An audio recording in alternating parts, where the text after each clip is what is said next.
Hi, everyone. Hello. Hi. Happy Thanksgiving. It is I, Trooper SJP. My mustache is all messed up because I was wearing a face mask today, so it's all messed up, so don't look at it. Don't look at my mustache. Don't look at me. And welcome to the Academic Foxhole. Happy Thanksgiving. Hey, everybody. It is Thanksgiving in the United States, but I don't celebrate holidays for the most part. And hey, Chromatic, happy Thanksgiving. And I figured, I'm going to stream because if I stream, then people who do not celebrate the Thanksgiving can hang out with me and watch the hernia game, the hernia and hypothermia game. Hello, Night Angel. How are you all? So, hey, what's up? I'm wearing my t-shirt from a superhero game I was in once, an RPG. Luckily, I'm looking at the little image. You cannot see what my desk looks like, and it's bad. I just thought I'd share with you that my desk looks really bad. But hats, that's known as H&H. Hey, Escape, Chromatic, Pope. My desk was terrible, but you cannot see this, but I actually was able to clean up. There's this area right down here where I had a bunch of stuff that was lurking and I was able to clean it all up, and that is all done. So that's great. Boxes in my room are less full. I have a little bit more maneuverability in the room, not as much as I should, but I do have some. When I finish the stream tonight, I am going to be right. What? Be right Come says, on to my house. It's not Thanksgiving here, but I would like to give thanks for your presence here and the Ginger Rogers song. Oh, the Ginger Rogers song. Oh, Prax, come on to my house, come on. Come on to my house, come on. Come on to my house, I'm gonna give you candy. Come on to my house, I'm gonna give you everything.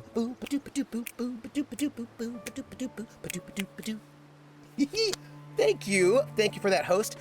Hey, Be Right, I'm gonna sing for you right now in thanks for those bits, but I have to tell Prax something first. It's very important.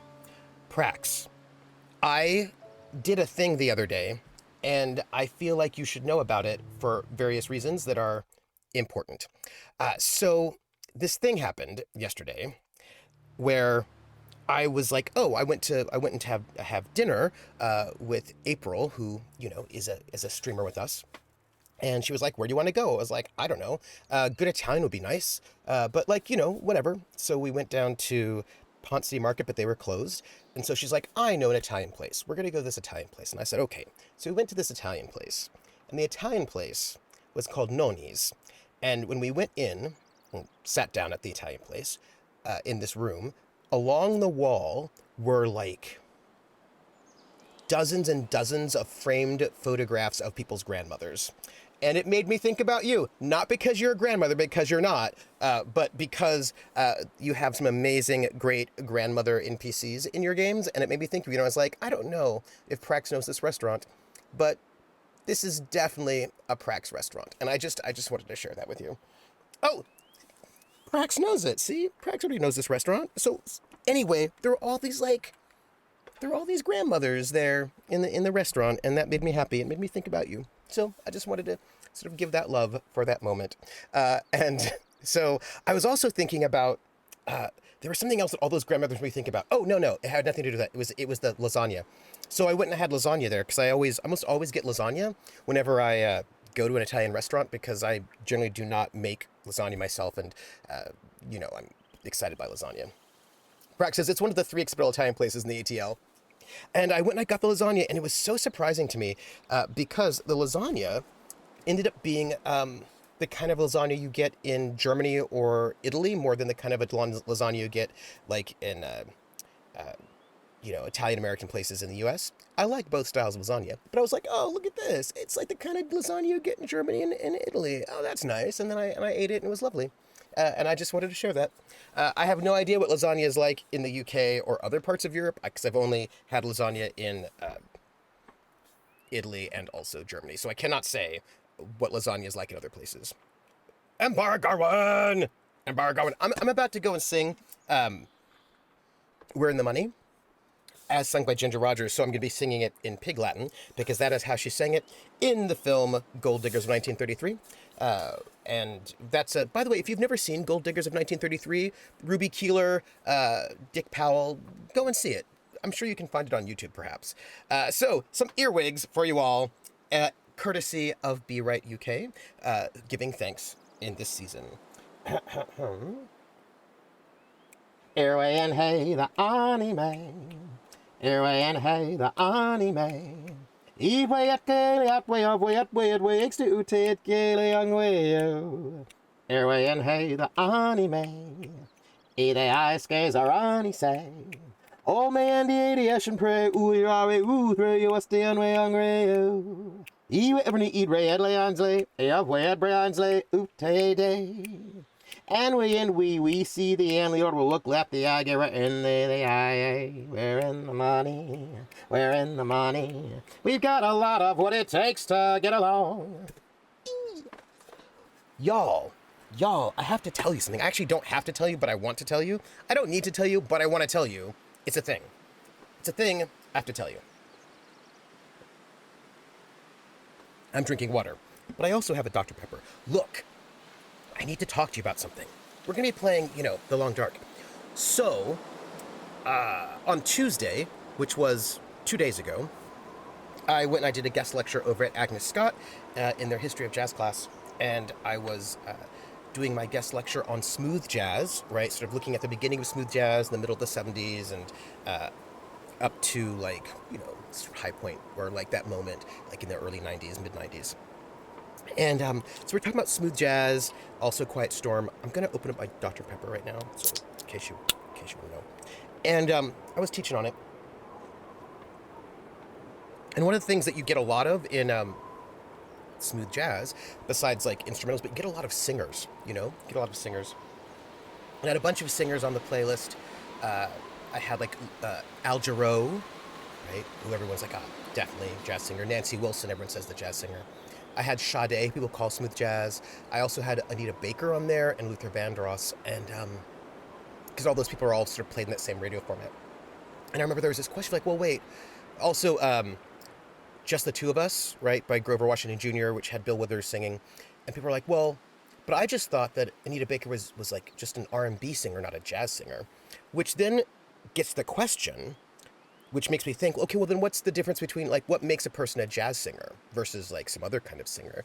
And I think for jazz purists, what makes you a jazz singer is if you don't sound like a singer, if you sound like a trumpet, so late Ella Fitzgerald, but not early Ella Fitzgerald. So and I was thinking about this because of the ways in which we have this record store, which I don't think exists anymore. It might, I have no idea. Amoeba, which was this huge, massive record store. You could get almost everything. That's such a really great, diverse section of albums, and they had all these, and everything is categorized by genre and space and all that, right? And they had the jazz section, huge jazz section. But if you want to get Frank Sinatra or Nora Jones or whomever, you would not go to the jazz section. They were not categorized as jazz. They were categorized as vocals. And I was thinking about the ways in which somebody like Frank Sinatra, who absolutely at the time was considered a jazz singer, or actually so many people, right? They kind of get pushed out of the category of jazz by people who want jazz to be very, very narrow. So I was just thinking about that. I was just thinking about the ways in which singers get marginalized from jazz unless they conform to trying to sound like a trumpet rather than a singer. And I don't like that, side note, but I was just thinking about the ways in which Al Jarreau and Anita Baker don't really sound all that different in terms of their technique or how they're singing. They just don't. But people are like, okay, Al Jarreau, okay, you're a jazz singer, but Anita Baker, you're not. Even though Anita Baker now, of course, is on a jazz label. She's on Blue Note. So she's definitely on a jazz label. So it's just kind of interesting to me how people decide to gatekeep, right? So anyway, that was the thing I was thinking about as we were talking. B. Wright says, I know it was an age group, but did you get a chance to check out Humphrey Littleton? Oh, no, you did go over that. I actually don't think I did. Hold on. Let me see. All I have to do, this is what I do. I just pull up a tab. I have not yet. But let me, well, have I? Because I feel like I might have done it immediately then. Hold on, hold on.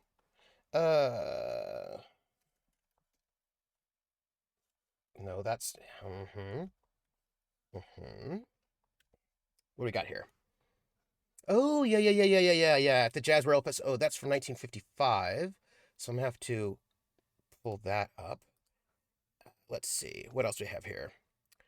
Uh, oh, he was big in the 50s, it looks like. Yeah, he was a 50s fella. Oh, they've got full albums of his on there. That's interesting.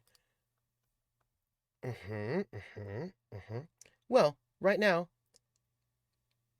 I just pulled up multiple tabs, and there you go. Multiple tabs. Just there you go. Tabs up. Gonna happen at this moment. Here we go. Boom, tabs. Hey, Scabbynack. Hey, Schmelzer. Happy Thanksgiving, all of y'all. So, yeah, I was just thinking about that because jazz is weird. Jazz is weird. That's all I'm saying. Jazz is like a weird thing because people are so gatekeepery. You know what I mean? And it's very odd to me. It's very odd to me, like how things, like how people. Look, this is like I'm not gonna go and get into what I do for a living right now, which is ponder why people like jazz is weird. Why people like gatekeep in weird ways. That's all. Scabby says, what's weirder is that playing a Star Wars RPG, I recently learned what the genre of music they play in the cantina is called. What did they say it was called? Because there are things we could talk about there. It's like jazz, but with an I, like IAZZ. Name game. Oh, the name game. Come on, everybody. I say now let's play a game. I bet you I can make a rhyme out of anybody's name. The first letter of the name, I treat it like it wasn't there. And then a B or an F, or an M will appear. And then I say Bo at a B, then I say the name, then banana, fanner, and foe. Then I say the name again with an F, very plain, then a Phi, Phi, and a Mo. And then I say the name again with an M this time, and there isn't any name that I can't rhyme. Krellin, Bobellin, Banana, Fanna, Fofelin, Phi, Phi, Momelin. Krellin, the melon felon. The name game. Thank you for that resub, Krellin. That is very nice of you. Thank you. Hey, so, okay, Jizz, you know, basically it is Dixieland Jazz. It's like Dixieland Jazz, which is basically like a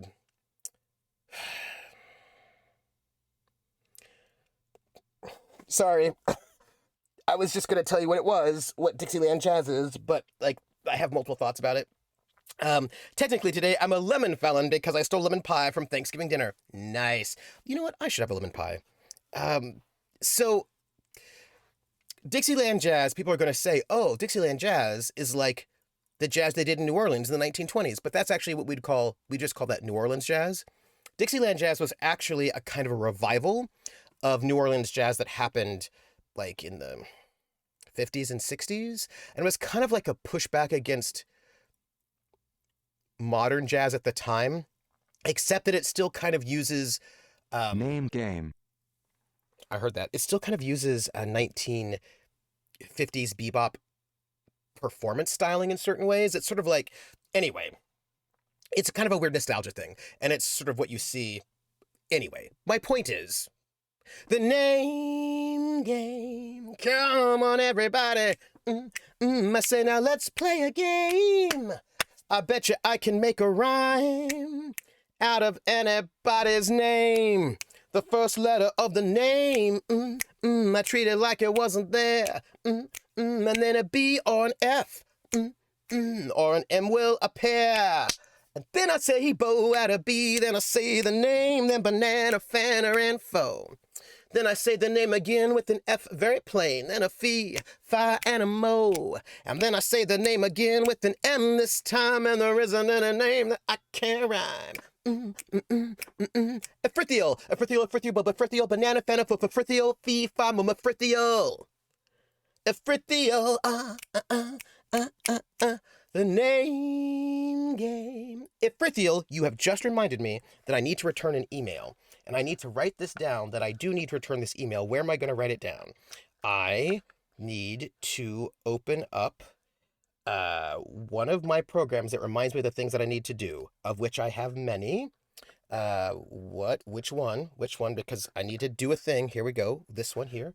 I need to respond to 2 emails, as it turns out, both of which are very important and also gaming related. So you all will be interested in what it is, but I cannot tell you at the moment. Let's see. This is this thing. So I need to, look, I'm writing it down so I don't forget, because I will forget. Give me a second. Let me write it down. I'm gonna have to write down, because I did like a bunch of email the other day, but I have so much email. All right, so I need to email including redacted and redacted.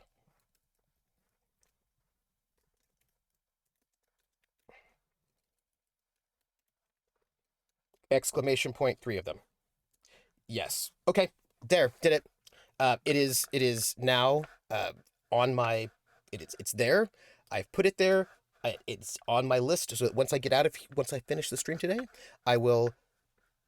The first thing I will do actually is do a block of email, specifically starting with those 2 things. That's it. That's what I'm doing. No, Iffy says, I didn't mean to interrupt your Dixieland jazz talk. I was just thinking about jazz music and wishing I had more of an appreciation for it. Well, jazz is so varied. There's a lot of different jazz. There's probably a lot of things that you do like as jazz. It's managed, there's just, it's so, hey, Toy Boat Sailor. Hello, Post-its. I rather, like, if I did Post-its, I just put actual physical Post-its on my computer. So I have a Evernote. I have this thing with Evernote and also Todoist. I have more than one to-do thing that I try to do to remind myself, so that I don't forget to do the things that I have to do. Oh, so what people wanted to pretend jazz was like there. Yeah, it's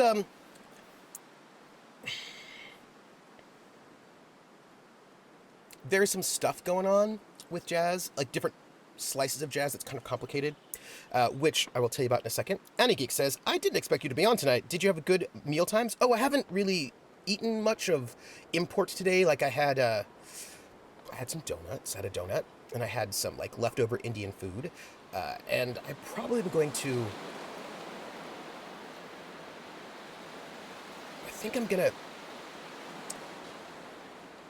I've got a sandwich in there that I can eat as well, but I might make a casserole, although if I make, I've got some questions. We're going to see. We will see. It's just that, because, I'm going to figure out what I'm going to eat. I might just get some, we'll find out. Anna Geek, oh yeah, no, I tend to, so Anna Geek, this is what you need to know about me. How do I put this? So not at this moment, but in about a month, again, I live in a dorm on a college campus year-round. At least I will for, the next couple of years again, probably, like the rest of this year, definitely next year, maybe the year after that. We'll find out. We'll see. But living in a college dorm year-round, that means when the holidays come, the entire dorm is empty, so I'm there all by myself in a dorm, and both of my parents are dead, and my sister lives on the West Coast, so I don't really have family, and so I just don't tend to do anything for any holiday, like not for my birthday or my holidays, like, I'm like, when you're by yourself, there's really nothing to do, so what I do is I stream it, because I know there are other people who either A, are not in the US, or B, also don't have folks to hang out with on the holidays, so I tend to be streaming so that people can hang out with me if they wanted to, so like I try to be nice about it. Let's see, If he says, well, more like a knowledge of how to differentiate it. I tend to love a wide variety of what I've heard. I still got to try to make drop biscuits. Ooh, I need to make some cookies, and I need to do that probably when I get back. That's what I'll do. I need to get some spices. Atomica says, I'm being stealthy and quiet, so can't listen in, but I want to say happy holidays to everyone. Thank you. Currently in a house of people yelling nonstop and wondering why some people are allowed to have children. Ooh, you know what? We've got no people yelling here besides maybe a murderous person in the long dark. That's what I think we got. Chrome's like, yeah, holidays are dumb. Brack says, so what I'm hearing is that you're going to be showing up at my house for Thanksgiving from now on. No, I just sit and, it's, it's fine. It's fine. And he says, I know that feeling. My mom is in Florida and my uncle's in Utah, so I'm by myself too. So you can hang out with us. Also, Atomica just cheered. I feel like you know what that means. I know what that means. Atomic says, knowing some singing is going on, even if I can't hear it, will brighten my mood. Atomica, we've got singing for you, and thank you for those bits. Scabby next says, Atomica, I got hit directly in the beanbag by my nephew about as hard as he could, so could be worse. Good luck making it through. Yeah, Atomica, good luck making it through. North of Valhalla says, Happy Thanksgiving from the land of the Vikings. Happy Thanksgiving. So for Thanksgiving, I don't know what I suppose the Vikings, well, I mean, I could say I don't know what the Vikings do, but the Vikings were in North America, right? Because they did travel there, so who knows? Who knows?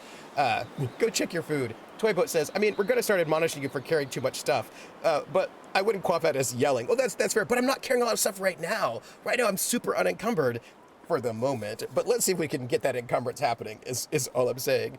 Oh, no, you almost threw up. Ouch. Ouch. Oof, oof, oof. I'm going to sing We're in the Money, as sung by Ginger Rogers from the film Gold Diggers of 1933, which means in Pig Latin, in honor of Atomica's bits. And so,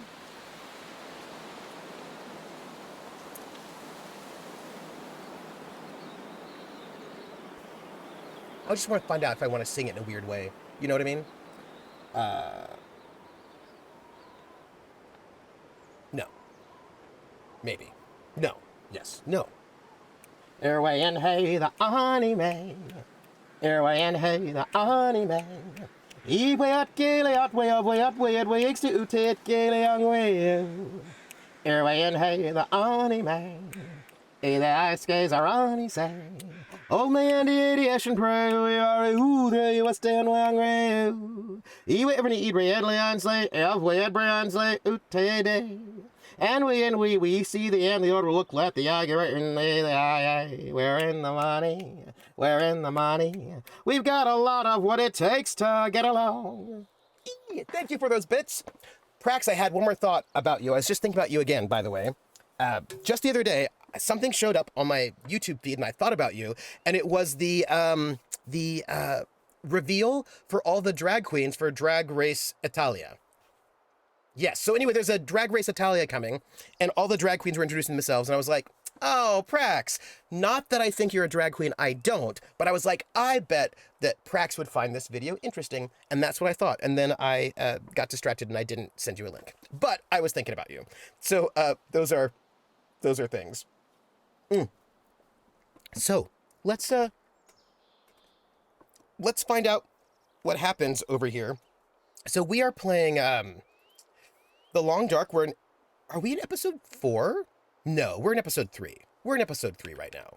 We're in episode 3. We haven't started episode 4. We're in 3. Atomica couldn't hear, but the energy was definitely felt and appreciated. Thank you, Atomica.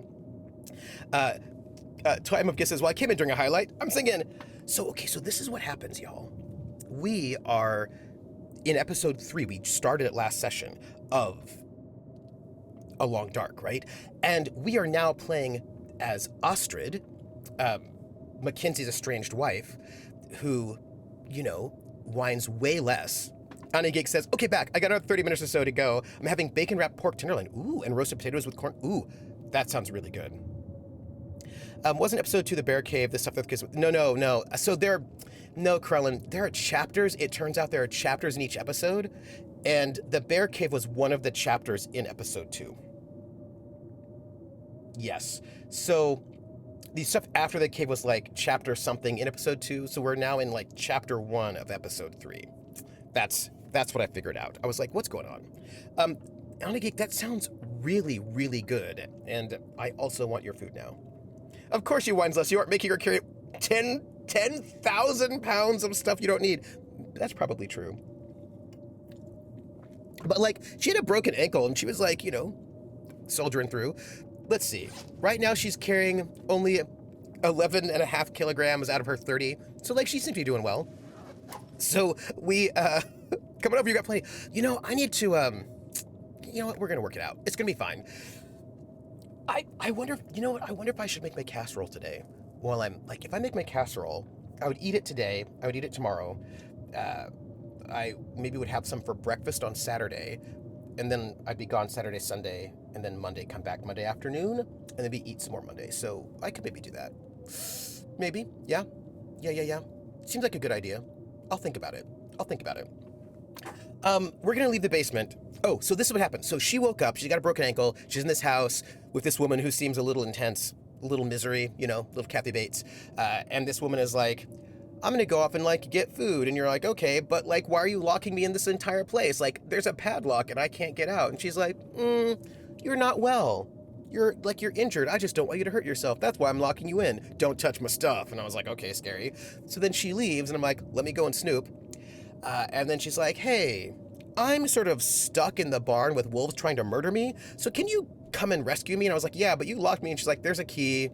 If you get the key, then you can get out. I was like, okay.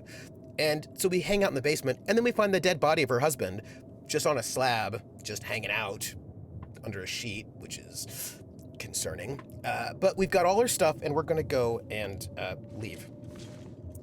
That's it. If you ask, what kind of casserole? Tuna casserole. Pick up more stuff immediately. It's like you aren't even trying. I know. I know. There's nothing to pick up. It's very sad. It's very sad. Yeah, it's like a super intense lady. So we just have to go and rush over there because it is super cold right now. And if we hang out trying to figure out what's happening, we'll probably just get hypothermia. I would like to explore that area, but we shouldn't. So let's do it. We should just see what's in there, even though we're not supposed to. Right, I'm just saying there's some red flags in here. Some very serious red flags that I'm very concerned about. Okay, nothing happening. We're gonna keep going. Yeah, and I checked, we've checked a lot of the things around here right now, but we're losing heat very, very quickly because we're in some kind of snowstorm, and I don't think we're wearing enough clothing, is really what it is. But that's it. So what's really interesting to me about, when I was over at Agnes Scott, which was very nice, by the way, I was asked if I teach the history of jazz class at the university where I'm currently at, and the answer is no, I do not currently teach the history of jazz class. But I might in the future, for all I know.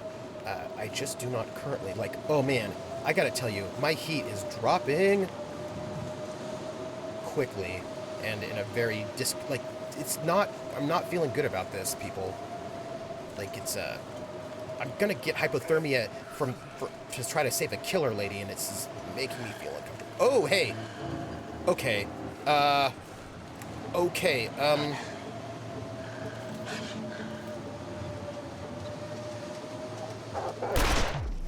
Okay, scare. Nope. Get away from me! Blood loss! Lacerations! This is bad. I am going to the barn. That's where I'm going right now. Sure getting cold. I'm sorry. Sorry, I didn't mean to yell. I'm heading towards the barn. She said to follow this, here it is. She said to follow this,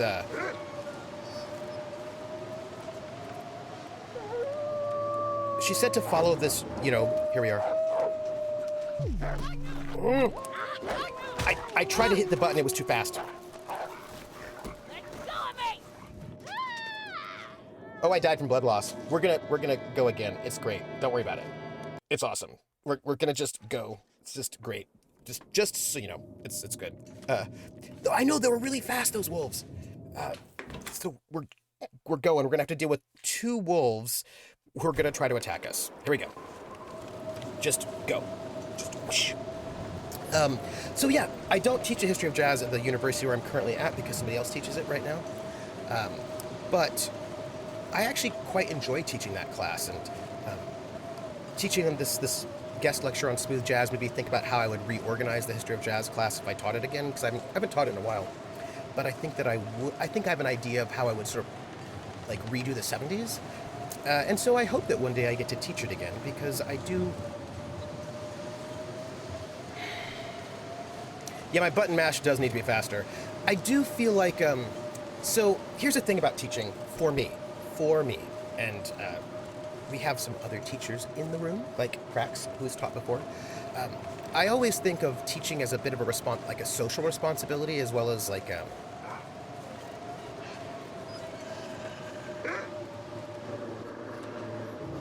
okay, let's see what we got.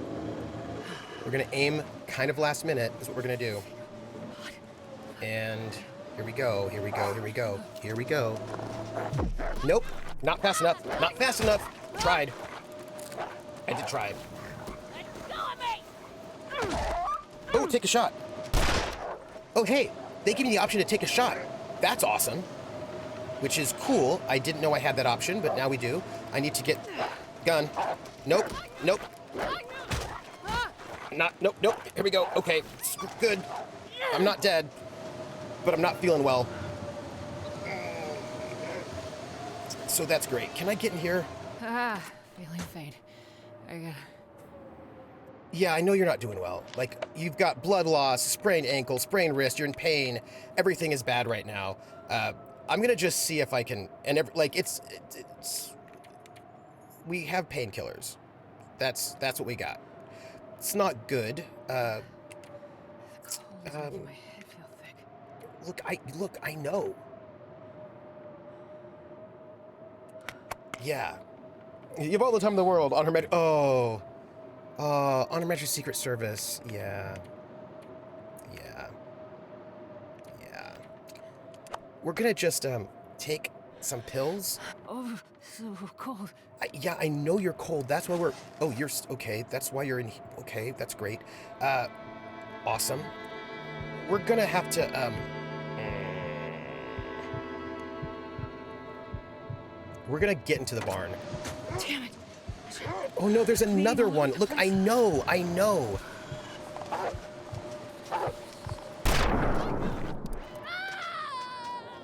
I shot it in the head. Oh my goodness. We're doing it again. We're fine. Don't worry about it. Also, we have death. I just have to wait for the full moon to rise. I think so. Okay, y'all. Oh, teaching. I was gonna say that I think about, and I think we're gonna try to just see how quickly we can get into that barn. So I think of teaching as, I don't think of teaching, for me, personally, I don't think of teaching as like, oh, teaching is when I, and with an actress trooper, rather like, oh, time of gifts. On Her Majesty's Secret Service, like I have, I have feelings about it. Yeah, I have feelings. Maybe I should just take the gun out right now so that,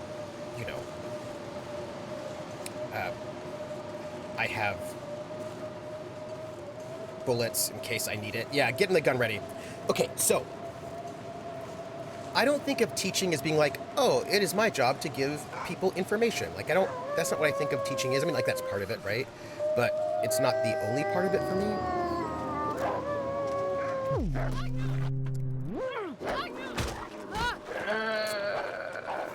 Go. Okay, well, not great. Got some blood loss, but we're going to the barn is what we're doing. Stop the bleeding before it gets worse. Yeah, I know, but we're gonna see if we can just, Nope. Fighting back. Go. Fight back. Okay, great. This is awesome. Get into the barn. Into the barn. Okay, we're in the barn. That's it. I'm gonna have to stop that bleeding somehow. Okay, we're in the barn. I just want you to know that we're in the barn, which makes me feel real good because,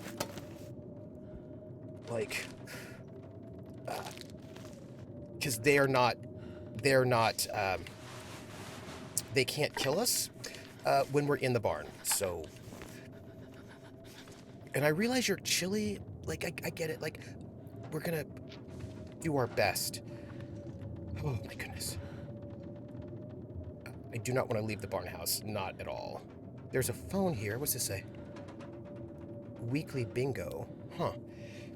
Yeah, okay. Like, and I feel like like, maybe you just can't kill these things. Simple arrow. I'll take it. Yeah, that's great. We'll take that too. We're gonna do our very best to get as much stuff as we can. And where's our serial killer friend? She's probably not a serial killer. I mean, we don't know actually. We have no idea what's up with her. She could be a serial killer. My fingers feel numb. It's the phone, everybody. It's her. I don't feel great about that. Do you know what I mean? Like, I've got a bedroll. Okay, let's find out what she wants. I don't trust it, though.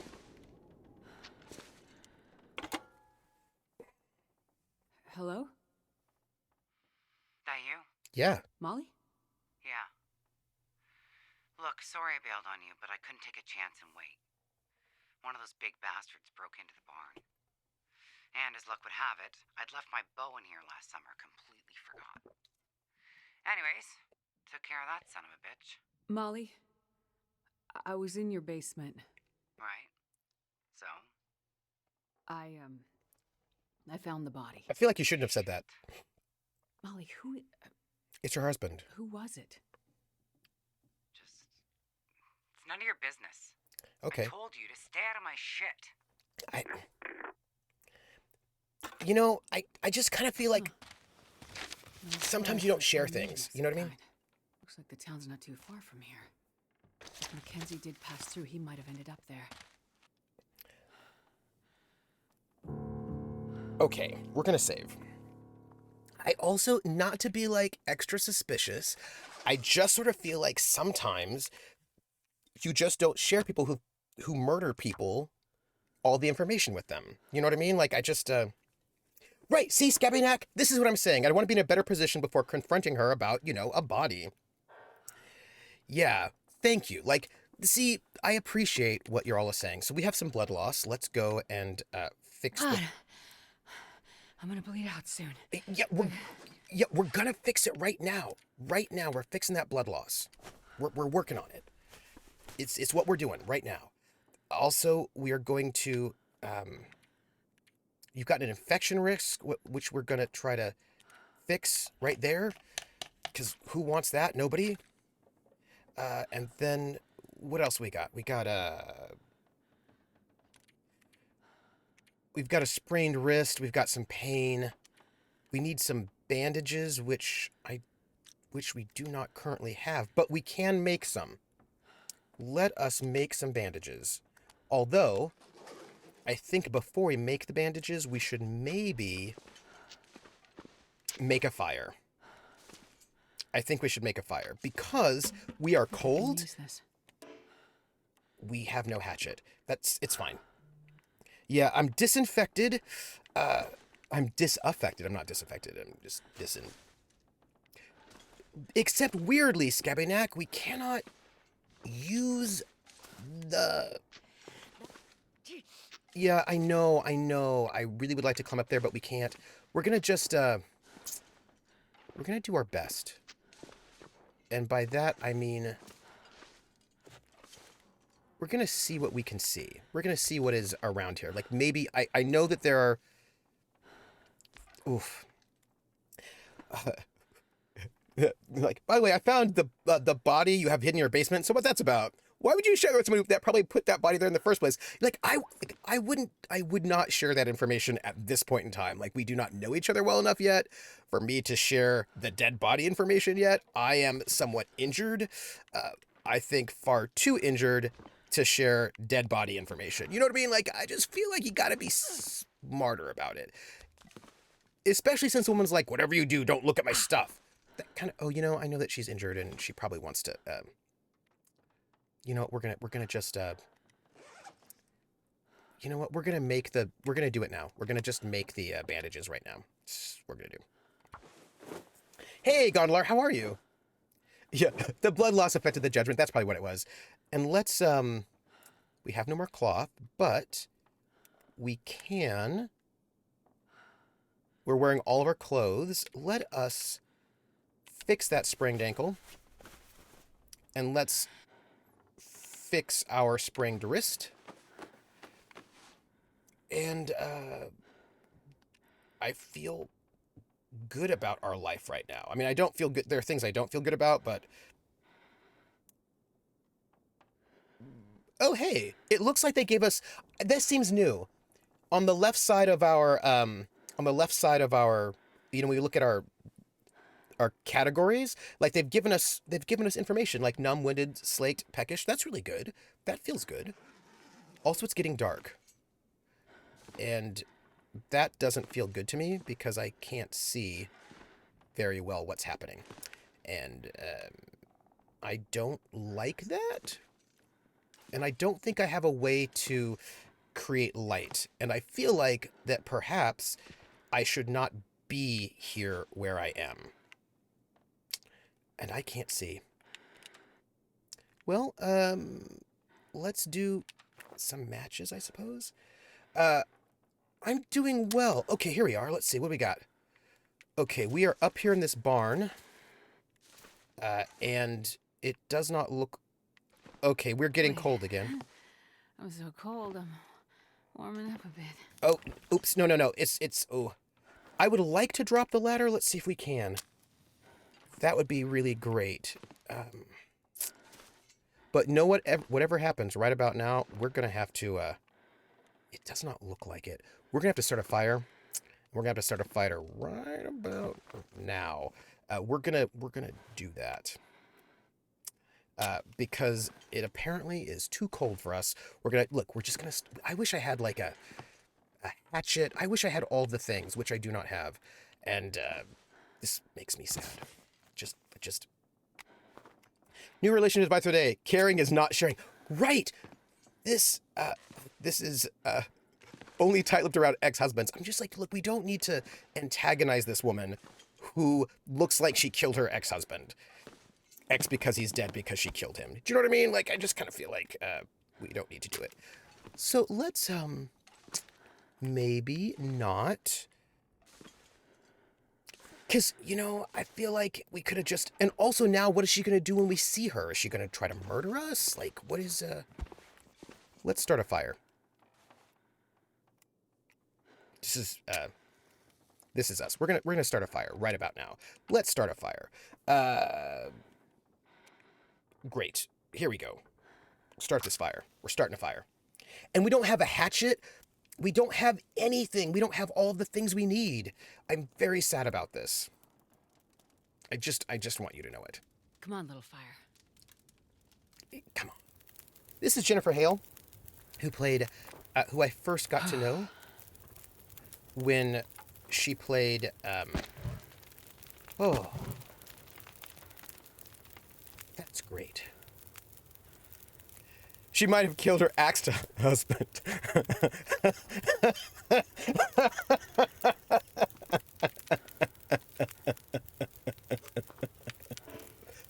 Yes. Yes. This is what I'm going to say. Yes. Oh, we don't have anything to cook right now, so that's sad. So we're going to... Oh. Do you know how sad I am that we don't have, Oh, you know what we can do? We can take a torch. Let's take a torch, and then let's extinguish it, and then have it. Because we need torches, right? We need a couple of torches. I'm feeling good about our life right now. Just so you know it. Okay. Whew. I wish we had wolf meat, but I do not think... We don't have tools, right? This is one of our problems, that we don't have tools. And a lot of our clothing has been injured. We have some food. We don't have... We have some... Yeah, we don't have the things we need. Like, we don't have a hatchet. We don't have a knife. And I would really like those things a lot. That would be really great. But let's eat... let's eat this moldy granola bar. Might make us feel better. Maybe. Not much. Didn't Y'all, we don't have the things we need. You just like spend there a couple hours with the Arrowhead, just being like, hey, how's this doing? Okay. Oh my goodness, y'all. So I was thinking about video games, and this thing that I really wish moldy granola for the extra special. Oh, you know what I totally forgot? Sorry, you just all reminded me. North of Valhalla, you reminded me. Thank you. I wanted to let me just drink this water, right? Let's just drink this warm water. It might keep us warm. That's delicious. Let's also get some more water because, you know, and then we'll take a nap, I think. Yeah. Try to warm up. I was thinking, because, you know, I'm going camping on Saturday. So, by the way, we're going to have Kolos tomorrow night, but we won't have the Outer Worlds on Saturday because I'll be camping. So I won't be here this weekend. But what I wanted to tell you was that I was thinking that it might be cool to, let me just take this water. I thought it, and let me, you know what, just for safety's purposes, I want to do one more round of this water. I just thought that it would be cool if I made some homemade granola, right? I thought that would be kind of neat if I made homemade granola to take with me. But then I haven't made it, so maybe I'll make it tomorrow. But while we're here, why don't we save? Why don't we save? Hey, Valtiel, boil the granola into mash. Yes, yeah. So I was thinking I could maybe make some homemade granola. Thought that would be kind of fun and cool. But why don't we just? Why don't we try to place this? Hello? Where can we put you? All right, here we go. Placing it there, and then we're gonna go to sleep. We should sleep for like 8 hours. All right. Whew. Right? I thought it'd be kind of cool to like make my own granola. So, am I going car camping? No, Toy Boat Sailor. I'm going bike packing. The campsite is 23 miles away. And we need to sleep for another 2 hours. Like 23 miles away. And then I'm going to ride my bicycle to the campsite. And then I'm going to set up my camp, have everything on the bicycle. And then what I need to do tonight, because I haven't done this yet, is I need to go through all my camping gear. And what time is it? Okay. And then figure out if I am going to... let's have some soda. I've got to figure out how I'm going to pack the bicycle. So I want to go and tonight basically pack up basically go through all the stuff that I have and then figure out how I want to pack everything to see if it, for example, can I get away with packing everything on the bike and the panniers and the duffel bag and not wear a backpack, or do I also need to wear a backpack? Like, these are questions that I need to sort of figure out. That's my goal, is to figure that out tonight, go over the rigging tonight. And then tomorrow I want to do a test bike ride, see if I can get maybe 10 miles in with all of the gear. And then Saturday, do the full trip. And I actually have backpacking food. I got some backpacking food, which I'm feeling good about. So like I've been like really, it was like, because here's the thing, like since I'm doing this on a I should pick up my bedroll. Do not let me forget it. Okay. All right. We should save because we're not in a bad space. We're in a pretty good space. So since I'm going bike packing, I made sure I got like a very tiny stove, like a little one that is like super, super small that I can use to heat up water. I've got some backpacking food. I've got some water bottles that are like 5 liters, but you can fold them up, roll them up. So when you use the water, you can just roll it up and you're gone. It does have some astronaut ice cream in there. Will I take any pictures, set up for the Discord? Oh, sure. Of course I will. Valtiel, if you want to see it, I will definitely take photographs of it for you. 100%. Sure. And I have a backpack Sorry. I have a, what's the word? I need a word. Sleeping bag. I have a sleeping bag that so when I moved down to like, I was like, I'm moving and I should bring a sleeping bag with me because when you like first arrive at the new place, you may not have everything set up. So I was like, oh, if I have a sleeping bag, then I can sleep in the sleeping bag until things are set up.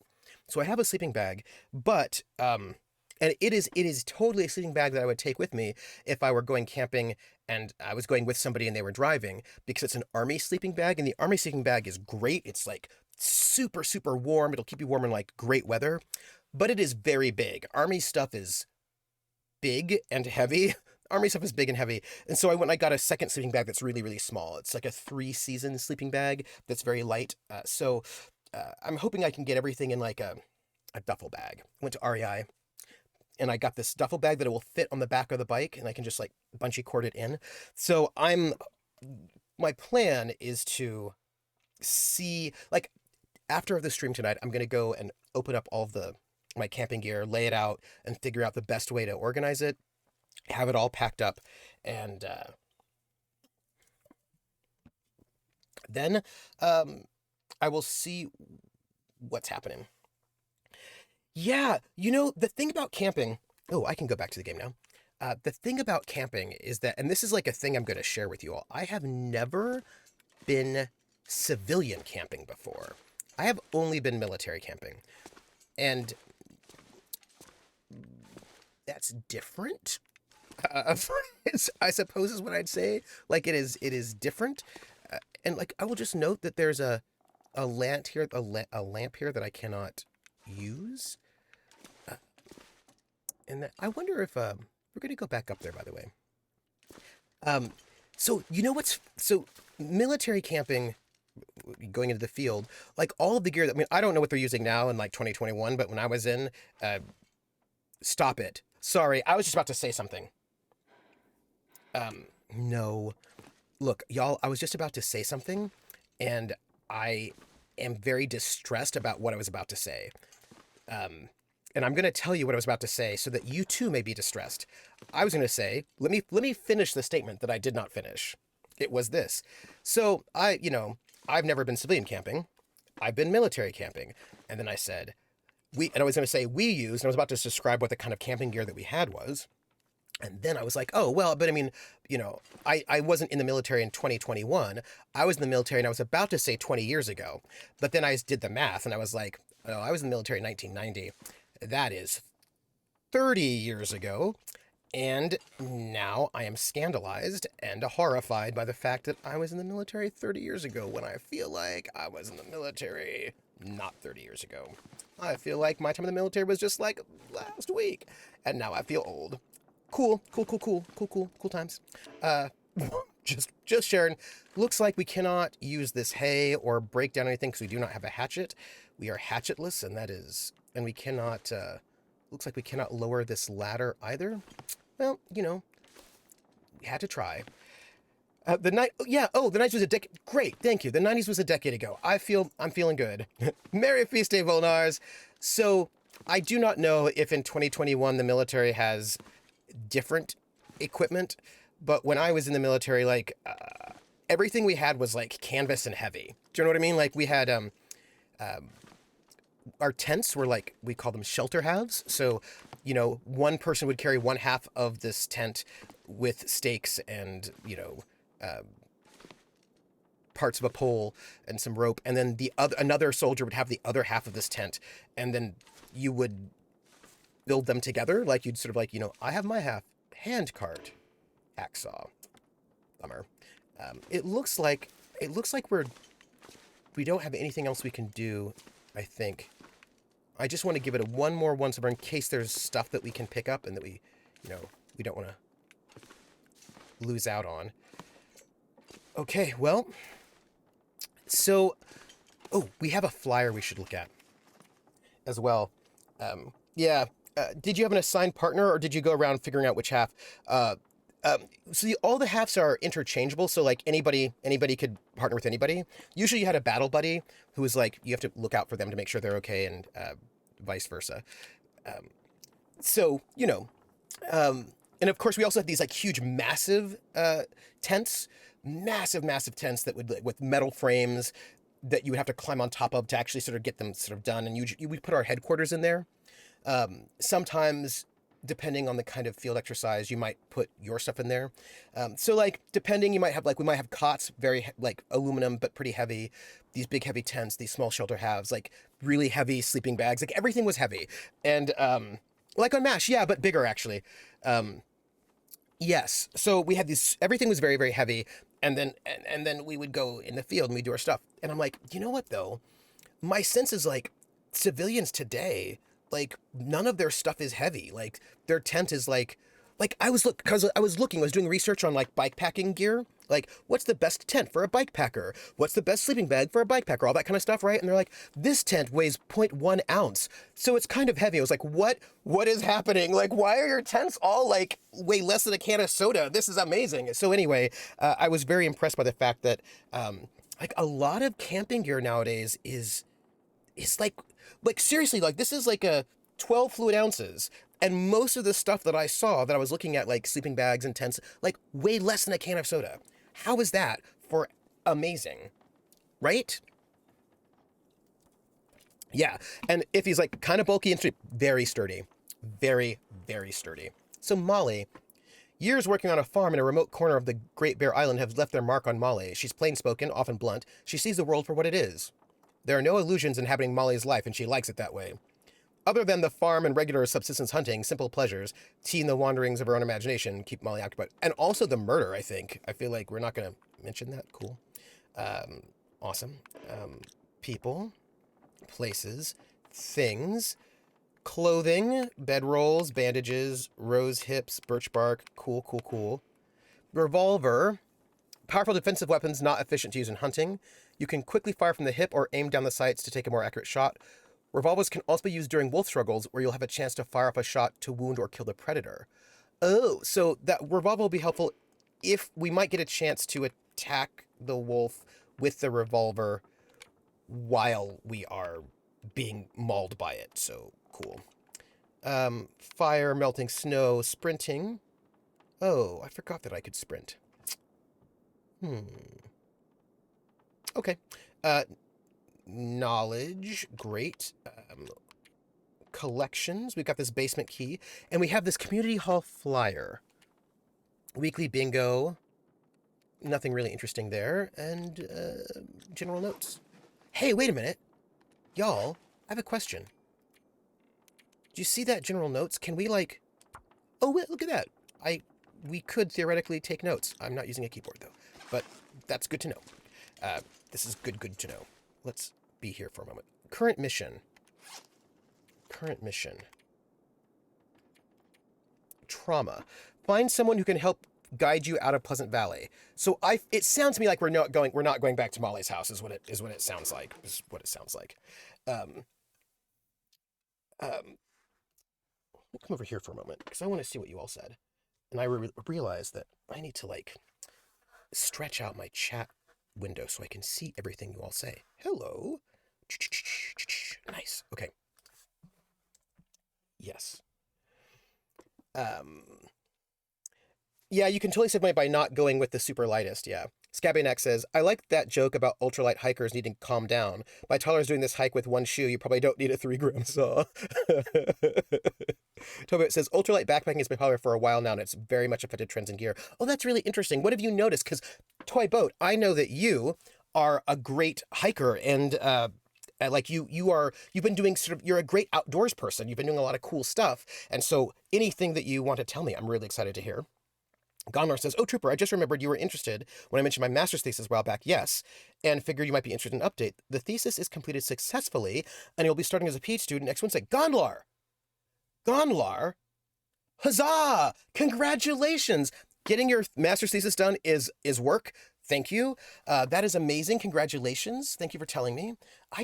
You just reminded me of a grad student who asked me a question about being reinstated in the program. And so I should probably email that student as well. Well, we're going to need that light gear to explore planets where the gravity is higher. Oh, that's interesting. Oh, yeah. General notes and major revisions were camping battle buddies. They were, but they had like the best tents. Ghana, that's so great. So tell me about your PhD program. And let's hope it's not too miserable outside. Okay, so, oh, hey, look, it looks great out here. So let's talk about a situation, y'all. Oh, okay, hold on. No, okay. Sorry, there's a big old wolf right there. Okay, that is not what I wanted. Oh no, and her hat is now ruined. This is terrible. This is bad. Not good, everyone. Like, if there are good things and bad things, I didn't know there was still a wolf around, which I thought they'd not be here. All right, so I need y'all's advice. I know, it was just waiting for me and it was rude. So here's the question. And it's really cold out. And it doesn't look like there's anything we can store in here, so not great. This is gonna be an experiment. We're gonna go back to Molly's place. And that may be a super bad idea. You know what I mean? Like a really bad idea, like an exceptionally bad idea. But it's gonna be a test. We're gonna see we're gonna see what happens if we go back to visit her, is what's gonna happen. Gotta warm up somehow. Also because it's close and it's warm, and I figured that, we're gonna see if she murders us. That's it. I would imagine by the point we are getting to planets like that, will be 3 printing carbon. Ooh. Also because it's so cold, and I just lost my hat, I feel like we do need to just. And look, maybe it'll be okay and she won't murder us. Or maybe she'll murder us. I've never felt so cold in my life. I know, we're gonna, oh, hey, look. Let's see. Nope, all right. Y'all, we're gonna, we're gonna see what happens. We're gonna see, right? I mean, we're gonna see. Because, hi, dead husband. I wish we could investigate his body and find out how he died. Like, if he died accidentally falling down some stairs, that's one thing. If he died less accidentally, that's a different thing. Also, maybe, like, well, you know what? In for a penny. In for a pound. Toyboat says, I love talking about gear and trip planning. If you want to give me a ring tonight while you're getting your gear together, I'm happy to chat. She had 9 husbands, and they all tragically died falling down the stairs. Weird, right? Okay. So now if you remember, we couldn't actually, we couldn't get access to most, like, we couldn't pick up things in the room. So, like, there are all these things in here, but we couldn't actually break them down or take them. So, that's a bummer. That first step is a doozy. I'm not sure there's much I can tell as yet. The PhD program at my university is less rigidly structured than elsewhere. There are no PhD-specific lectures involved, mostly just working on the thesis. And as part of the PhD thing, I'll mostly likely work as a TA next summer. Oh, first off, I will say, Gondlar, you want to work as a TA, that's important. Working as a TA is an important thing to do. I recommend it because if you work as a TA, that means that you have teaching experience on your CV for when you're on the job market. So I am a big recommender of making sure you get TA experience. And everyone's name was Henry. Oh, I'm Henry the A5, which now makes that song seem very different. Because now I'm thinking that poor guy, Henry, the 8th, is going to be murdered by his wife. But, that's cool. 'Cause look, there's all these supplies here and we cannot have them. And I am so sad. I want these supplies so bad because I need them. Because I'm going to try to go to town and... Well, you know what? You know, we're gonna just do our best. That's it. You know that song? I mean, the chance of all of those husbands not fixing that loose step isn't that unlikely. Volnars. Husbands like tissues. They should be soft, strong, and disposable. I like my husbands like my coffee, ground up into the freezer. Y'all are too hilarious, and I cannot handle you right now, and I love it, and I want all of them. I want you. Bring all of it. Bring it all. I'm with it. I wish I could take these things, you know, but,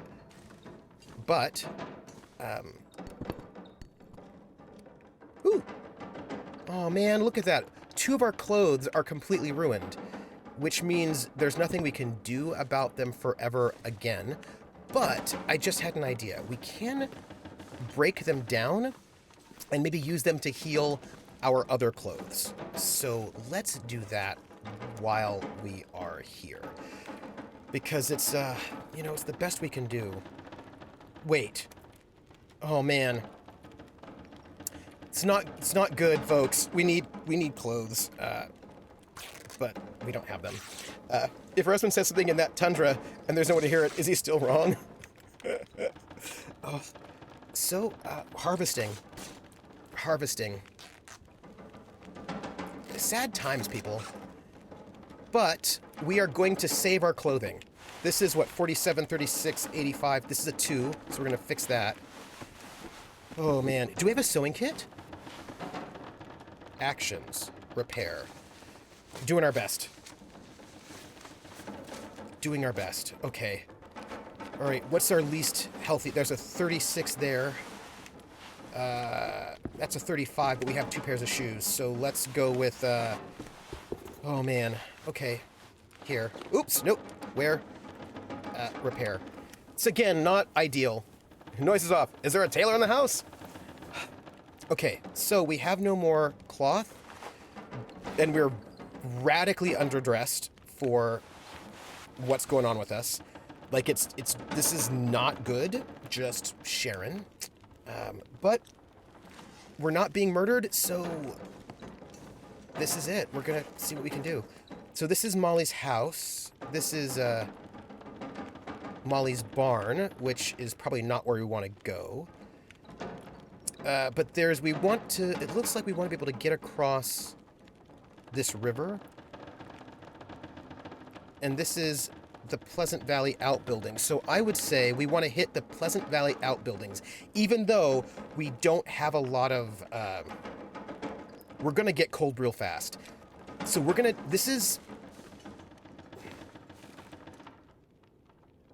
well, y'all, we're going to have to rush.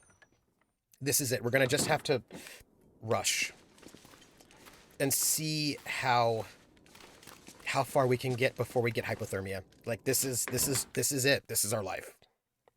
We're going to beeline for that. That flyer is just alerting us to the fact that we need to go there. Although, hey, look, maybe this will give us something interesting. Maybe not. But if it does, then maybe, nope, doesn't look like it. Man, we don't have enough clothing. All right. Well, here we go. It looks like we have to go back up towards that barn so that we can get across the river, is what it looks like. So, here we go. There's also a car over there. Maybe we can find something in that car. We're just heading this way, which I think is the right direction, or it is not. Well, we'll find out. I wish I could take the dead husband's coat. I wish I could take a lot of things, just if you know what I'm saying. Like, there are a lot of things I wish I could take. But, glove box? Nothing. Radio? Nothing. Well, okay. We're here. We need... It feels like her barn is going to be the way across this river, right? We don't get to look in the back seat. It makes me sad. Y'all. Okay, let's see what we are looking at. That is the wrong direction. We want to head this way. I see that bridge? There's a bridge over there. I don't like it. I don't like it. I'm just letting you know that I don't like it. but there's a bridge. We're gonna wish us all luck, everybody. By the way, I just want to point out that Astrid's a real trooper. She's a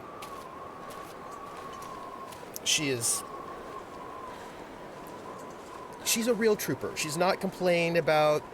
She noted it was super cold, but I'm wondering if we could. I'm afraid of all those. And the thing about the barn is it's actually not warm unless you have a fire going. So I'm just gonna see if we can just power through to one of those outbuildings, because if we can do that, then maybe we will be okay. And there is a car in there, over there, and maybe we can warm up in that car. So, you know. Bolinar says, here's a helpful tip. If you're stranded in the cold with your car, don't stay in the car. You're better off burying in the snow. Cars leak too much air. Ooh, that's good information. Let's see what we can find. Go to the community hall. Let's hope. I'm hoping too. Let's see what we can do. Let's open this trunk. Hope. Oh, you know what? I did not open the trunk of that other car. Well, life. Oh, well, we are still losing heat. Our glove box is empty. Well, I was sprinting though, right? I was like sprinting, which I'll sprint again. We're just gonna sprint and see if we can get to. Yeah, I know. Look, I know. I'm freezing. I know. Okay, so there's a building there, but that does not look warm. We just need to get to a place where we can find warmth. Oh, yeah. Do we check out this outbuilding? Maybe. Hey, Gritty, how are you? Unless you have a ton of blankets and they like to stay warm, yeah, that's true. They could be a good windbreak. I don't know if this outbuilding will... Hey, look at that beautiful waterfall. That's nice. It's cold, but there is something in here. What is this? It's a dead body. Okay, great. It's a dead body. Happy Thanksgiving, Grinny. Let's just search this frozen corpse. Why don't we? Let's just do that. Oh, let's read this note. I'm soaking right through this paper. All that's left of me. Those cowards. Like something jump up and bit me. Was wrong to follow Mathis. No leader. Don't trust him. Won't lead you home. Okay, all right. Let's just take this note. This'll come in handy. Let's take this too. I wish there was clothing, but there's not. However, look, it was a good choice to come here. We are very cold, but I feel like we can probably just make a fire in this building and we'll be okay. You know, I feel like we'll be okay. And y'all, we found a hatchet. Oh, lucky day. Yes, hatchet. Our life is real good right now. This is good. Yes. Did you just hear a wolf? Not the best. Oh. Ooh.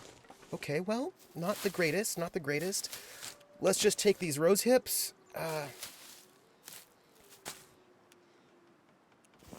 Okay. My friends, I think we should probably... I wish you could jump. I think we should probably just make a fire here because we are cold. And hang out with this convict. Just to warm up, you know? Okay, well, let's just do a little bit of fire by this frozen corpse. And, ooh.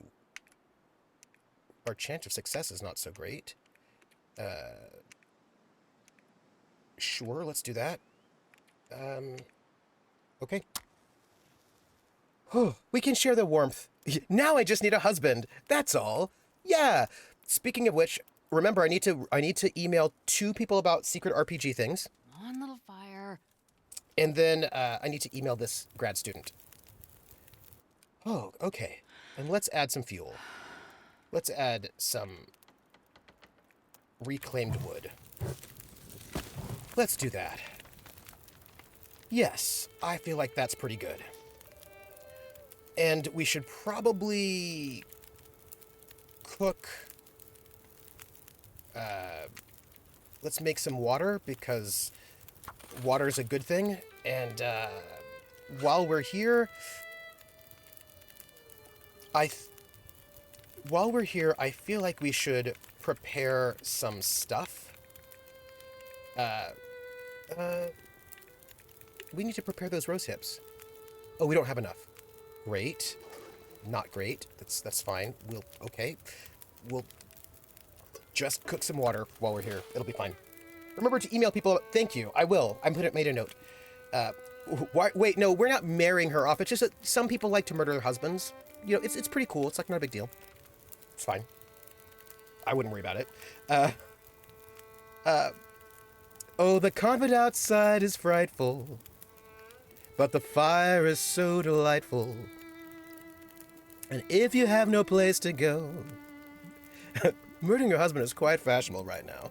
That's true.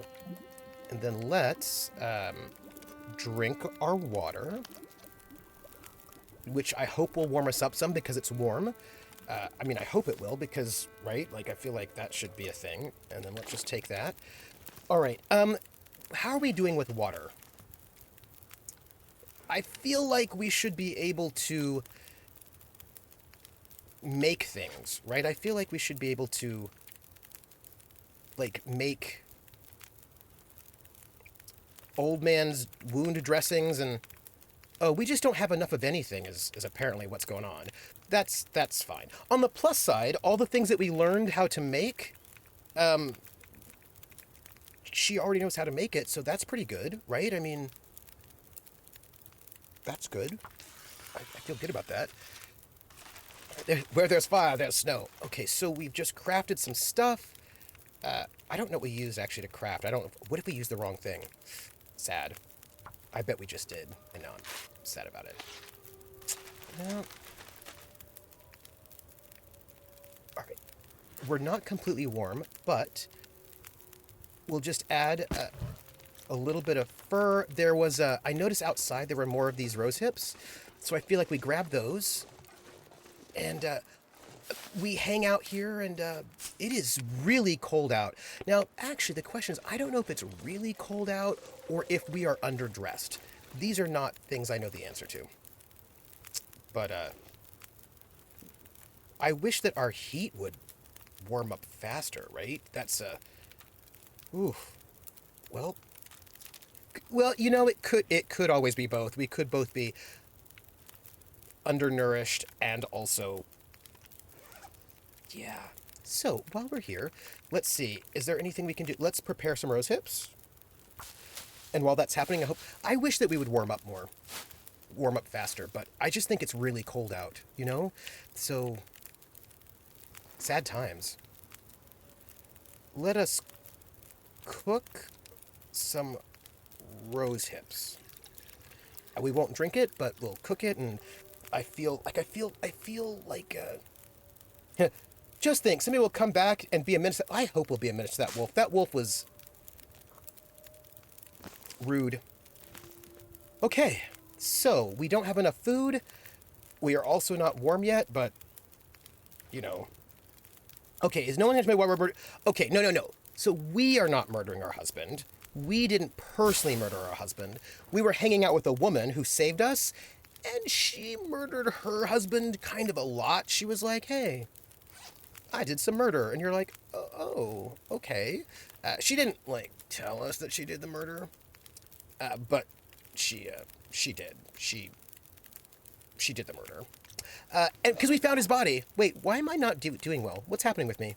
I'm seeing a little red symbol. And I don't know what that red symbol means. I seem to be fine. What's that red symbol for? Y'all, I'm not encumbered. Everything's, like, great. So, why am I seeing that red symbol? We don't know it's murder. He could have fallen down the stairs. Can you run with the torch up you get to the next spot? The torch will not warm me up, though. Yeah, of course I can. So here's my status screen. Like, I'm in pretty decent space, right? So I don't know why. I have no afflictions. I don't know why I've got that little red... I don't know if I feel safe anymore. Yeah, I have no afflictions. I don't know why that's there. But I suppose... Because I feel like it means that I'm in danger of something, but it doesn't look like I'm in danger of anything, so I'm feeling decent. Oh, you know what we should do? We should look at our map, because I want to see where we're headed. So we're here, right? We want to get here to this outbuilding, because maybe we can find a... Okay. There are things to sort of check out here. What is this? Black Rock. Okay, we can investigate here, and we can investigate there. We will do that in the future. But I feel like our next goal is to hit this outbuilding, because maybe that'll be warm. Perhaps. We were standing at the fire.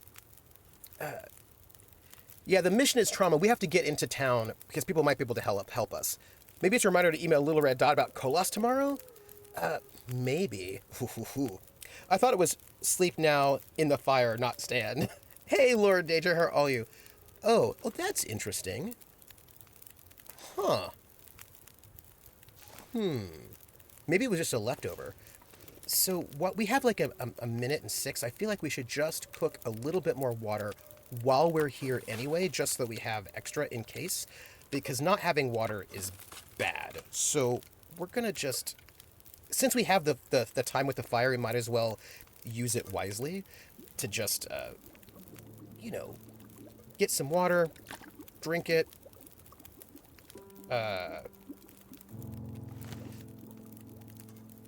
drink the water. Sadly, the only tea we have right now is like, what would you call it? Tea that helps you with pain management. So I feel like we probably shouldn't use it. Hey, Lauren. Yeah, our health is that's not actually our health. That's our hunger, and we don't really have a lot of food. So we actually have no food, but we're gonna take a lot of torches, and we're gonna take all the torches we can until this fire goes out, because we don't have ways to. Yeah. Okay. Oh, that would be terrible. All right, so our fire's basically out. We have torches. We are warm at the moment, and we need to save. Look, I'm just paranoid about things. Like, I would like more stuff, and we're a little bit tired, but let's see if we can make it to this place right here. Because if we can make it here, if we can make it there, we can make it anywhere. I feel like it's up to us. You know, New York, New York. Start spreading the news. I'm leaving today. We're gonna sprint. Okay. Oh, hey, look, a deer, which I'm not gonna be able to get for food because I have a pistol, and that is not good for hunting. But I do see some buildings over there, and if we can just make our way there as quickly as possible, you know, maybe we will... oh, speaking of which, you know, Volnars, thank you for reminding me, actually, about that. And you're like, what are you talking about? So, I was just thinking about, you know, I did every once in a while looks like there's a wolf there. That's not great. Every once in a while, I will do post some songs on Twitter that I'm thinking about. And I was, you know, I did one for my dad, because it was his birthday yesterday. And I was thinking about other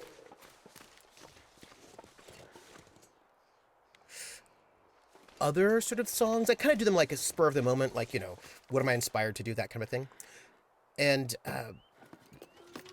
something empty. All right, well, let's see if we can find something in here. But I just had a thought. Ooh, hey, look. Crackers. Tools. Yeah. Yes. Will you bring the wolf for us? I don't know if I should.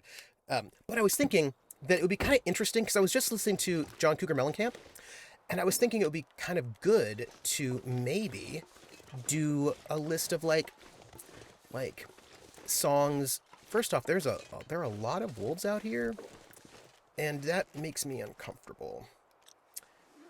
We saved, right? I feel like we need to save again. Just, before we walk into a den of wolves. Also, maybe while we're here, we should eat these salty crackers. Yes, let's just eat those salty crackers while we're here. Because, we... And then we'll just have some water. Oh. So I was listening to John Cougar Mellencamp, right? And just, I was just listening to John Cougar Mellencamp. And as I was listening to him, I was thinking about Farm Aid. Because I was listening to his song, Blood on the Scarecrow. We're going to just run, and we're going to see if we can outrun them and get there. This is where we're headed. If we can get there and get in this building, I'm going to feel better about my life. Come on, don't die. Come on, don't die. Don't get killed by wolves. Don't get killed by wolves inside. Open the door. Inside. Okay.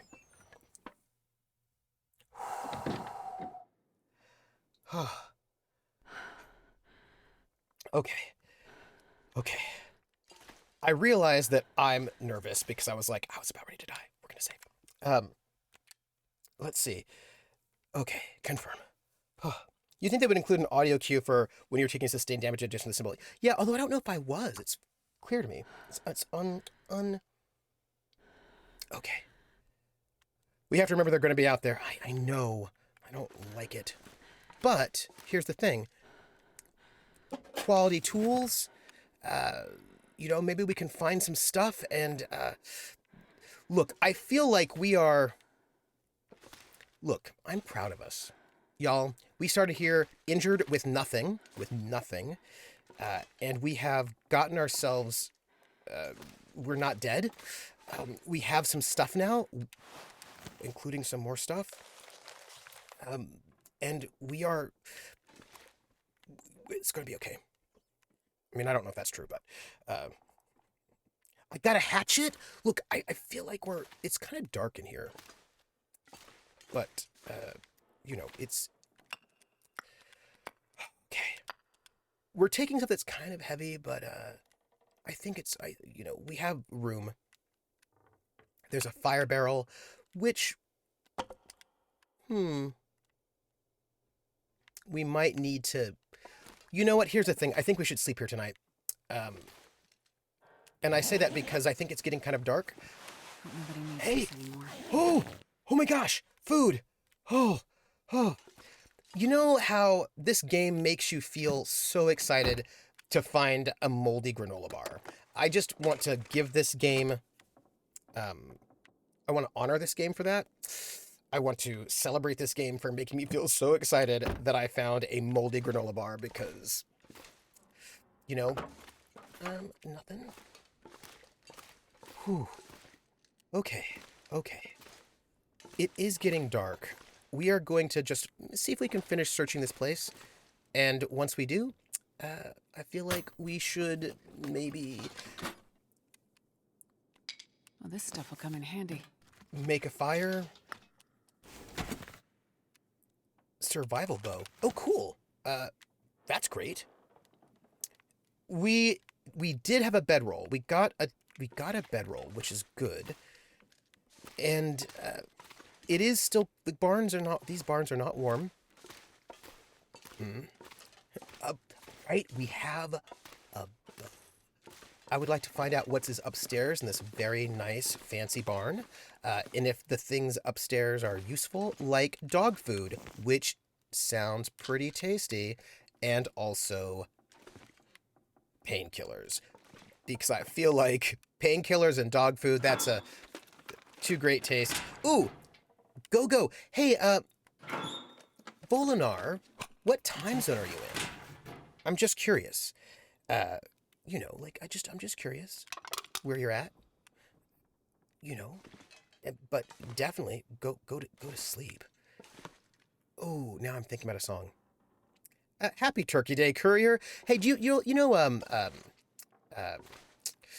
the soundtrack for Oh Brother Where Art Thou? And they had that song which was like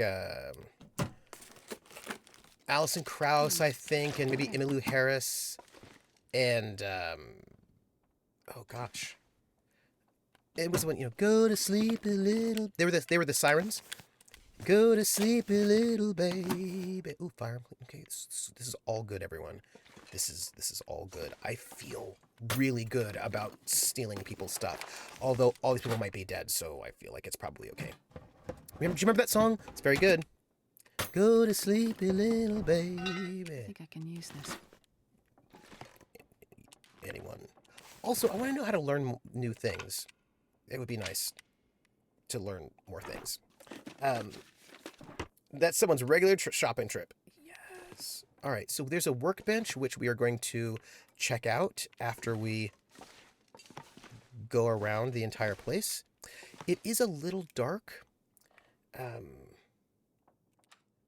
We're going to just use a match at the moment because I don't feel like we really need to, I feel like we don't need to go wild. We just need a quick look around and see what's up. And I think that we probably will not be able to, I don't know if we can actually build anything until we actually get, I'm not quite sure we can, well, it's maybe not dark yet. We can make an improvised head wrap.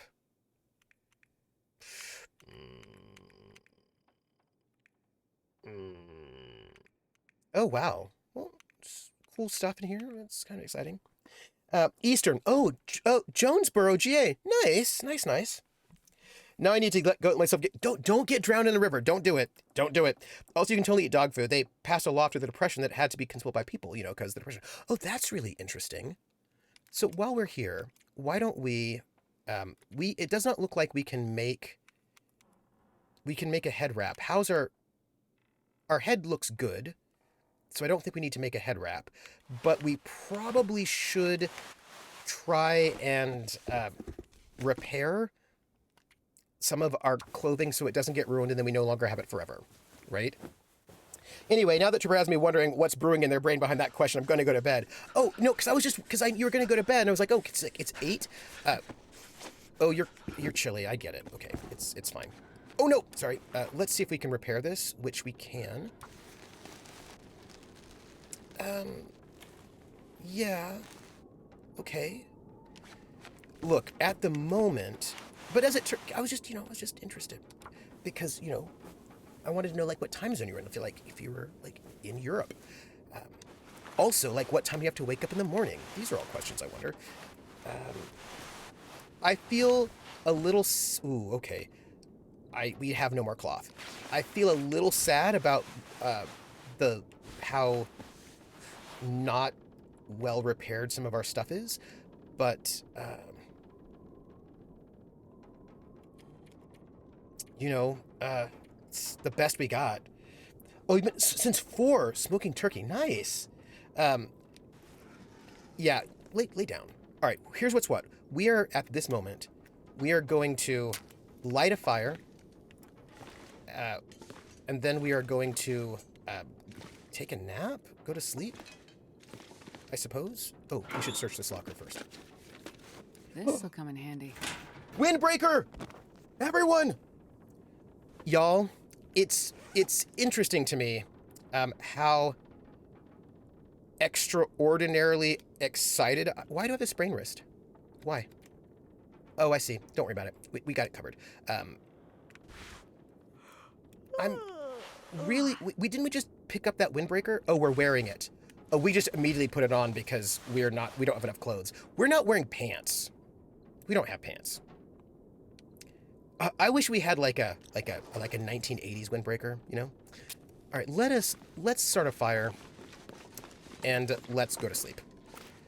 Because it's cold and yeah. So let's start that fire.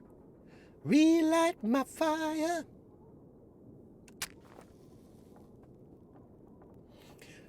The 80s was a great time for windbreakers. And color. Smoking a turkey. I've never smoked a turkey. Y'all, I want to make, I want to make,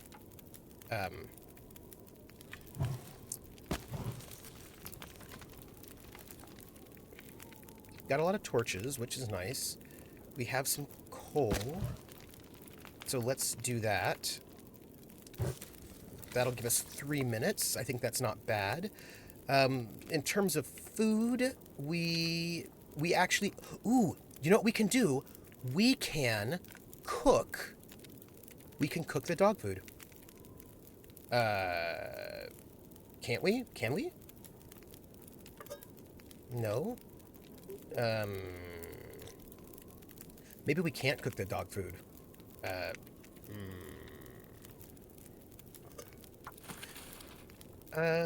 Well, okay, so we can't cook the dog food. It doesn't look like. Well, we'll just eat it.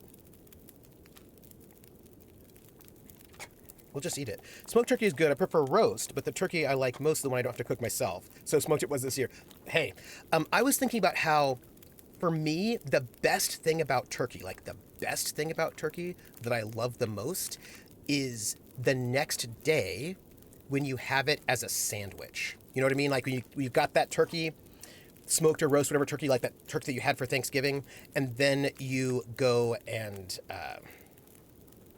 like you put it on a sandwich, maybe sourdough bread, maybe some like sharp cheddar cheese. Like that is a thing that makes me really happy. Like that makes me exceedingly happy. Let's just pick this up, and we're looking good. Why don't we go to sleep? And find yeah, right there. We're gonna sleep right by this fire. It's not gonna last all night, but I think we'll be good. Oh yeah, I gotta put some dressing in there. Oh yeah, Thanksgiving. Yeah, Courier. Thanksgiving sandwich is the best, and it's funny because I always find that people will say, I'm gonna sleep 1 more hour. Like I find that, like, you know, when you get cold cuts, like turkey, like sliced turkey from a store or whatever, it's never as good.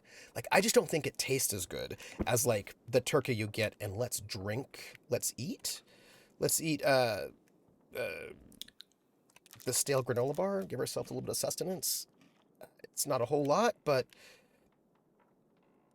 let's eat that other granola bar. And the reason why is because it takes weight off. You know what I mean? Like we won't be as encumbered. And then we're gonna just drink like a whole passel of water, and then we should be under encumbered, and like our life should be pretty decent. Like I feel like our life is pretty good right now. I mean, we don't have pants, and not having pants is never the best, right? But I requested tacos next year, though I might be cooking next year. My mother is old. Oh, tacos. Do you know what? I don't have any tacos right now. And I just want to note for the record that I don't have any tacos and that I would like some. Okay, so we are here. Let's talk about this for a moment. We're in this barn, which is safe, but there's a bunch of stuff in this area, including wolves. And I feel like it is dark in here. And I really feel like I would like to explore what is around here. Also, I'm underweight in terms of my encumbrance. I just thought you should be proud of me. So, I don't know what to do about this, y'all. Also, because here's the thing, I really do want to explore this area because I feel like we might find something interesting. Yes, we have no more tacos. We have no more tacos today. We have... Oh, how's that song go? We have... and all kinds. We have... Oh my gosh. There used to be a burger place near me that had an amazing Thanksgiving turkey burger with stuffing and cranberry sauce. Ooh. Current mission trauma, too relatable. Yeah. Oh, come on. All right, here we go. Oh, hey. Okay. Well, I scared it off. I think I should have killed it, but whatever. Okay, so we are here. There's a lot of stuff going on. I feel like there might be things that could be useful for us if we, like maybe there are things inside here. Like there might be things, and like a cloth, which is real good. Okay, I know it's a little bit scandalous, but I would like to search this area. I know that there are wolves around, which I do not like, but we might find important things. I only really like cheap poor people food. Anything with a long prep time isn't really my preference. Oh, that's really interesting. Although, there are cheap poor people foods with a lot of prep time, but I will say, I also like cheap poor people food. Every once in a while, I get like fancy food, and I'm like, I don't know if I like this. Some fancy food is not tasty. Oh, hey, you know what I just realized? I have a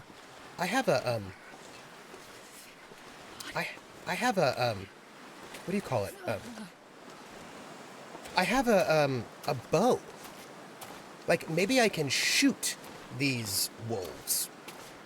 Perhaps. Oh, you don't prefer it. Okay. Look, I am... Okay. So, I have some questions about how cold it is and how I don't like it. Yeah, I've been like going fancy making food since I've been here. It's gonna get cold, and that's just gonna be bad for us, but maybe we can find things that are good. We're probably gonna have to warm up again. Probably. I don't know why I move my head around. I hate being cold, because I really do. I know. You know what? Being cold does suck. I don't like it either. Just, stew is amazing. I do enjoy a good stew. Although I've never made one. There's a car over there. This area doesn't have much in survival mode. No clue story mode. I mean, it does have some things it looks like in story mode. By the way, Courier, how do you enjoy this in survival mode? How do you enjoy that? Breathing. Yeah, I noticed. I know. Let's bring you back into our safe space, right? Let's go back to our safe space and warm up. We really do not have a lot of longevity outside, which is disconcerting. So that's not great. Though, to be honest, I sort of do want to try stew from one of those stew pots that's been constant use for decks. Ooh, that would be really cool.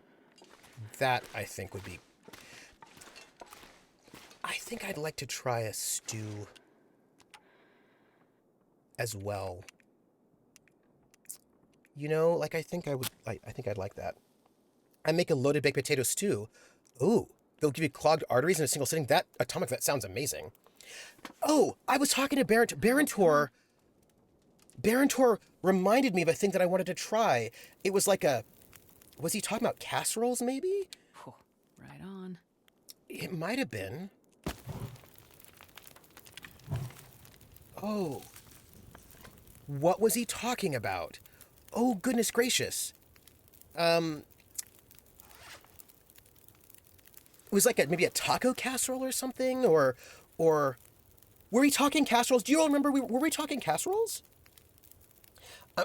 Please put a pic over in our put a pic in Discord. All this Yule time. We used to make what do you call it? While we're here, I'm just gonna go and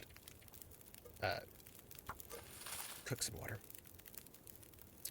While we're here. My dad would make lasagna for Christmas. That was our Christmas food, was lasagna, because that's what we had, and it was really nice. Hey, and look, now we're warm. We're gonna save the game. It's great. It's almost meditative, very much about being methodical, taking your time, and intelligent risks. Oh, I want to see what that's like. So I feel like I shouldn't take more stuff, but this fire is going to last for an hour, and let's take some torches. That's not a great torch, but hey. let's do it. We're gonna leave. I don't know if it's a good idea, but yeah, okay. Oh, hey, you know what? Actually, I don't think. Hold on. I think we have something we can drop out of our inventory. I think there's something we don't need, and I feel like we should check it out first. We have, what is this? A broken arrow. Oh, let's harvest it. I think there are a couple things we can throw. Oh, I do like a good casserole. Let's see. I think we have, what do you call it? I think we have, two. First off, we have two of these. And well, what happened to them? Did I lose them? What happened to that pry bar of mine? There it is. I feel like we should maybe not. Let's not harvest it at the moment because we might be able to use it. I mean, but didn't we have two? Didn't we have two? Here we go. Like we have. Oh, you know what? Let's not. Let's keep it for the moment, and we can drop it later if we have to. Let's do that as a just-in-case sort of situation. Ooh, food musings. Ooh, I like casseroles that are like I got this tuna casserole that I really enjoy. All right, we're doing it again. Okay, we're doing it again. Real quick, where are we? We're here. Okay, we have been through most of those buildings, right? I feel like there was a car. There are wolves. Rifles. So we want to hit. Basically, we want to hit across. If we can hit across, then we're gonna sprint. I know it takes up a lot of energy and fuel and all of that business, but I don't like that there are wolves around, and like a lot of them. So I just want to kind of avoid them. You know, that would be my goal. Wolves, great. Okay. Oh, hey, there's the bridge. Great. We missed the bridge, but we're crossing it anyway. Oh. I assure you, food is a word. Atomica.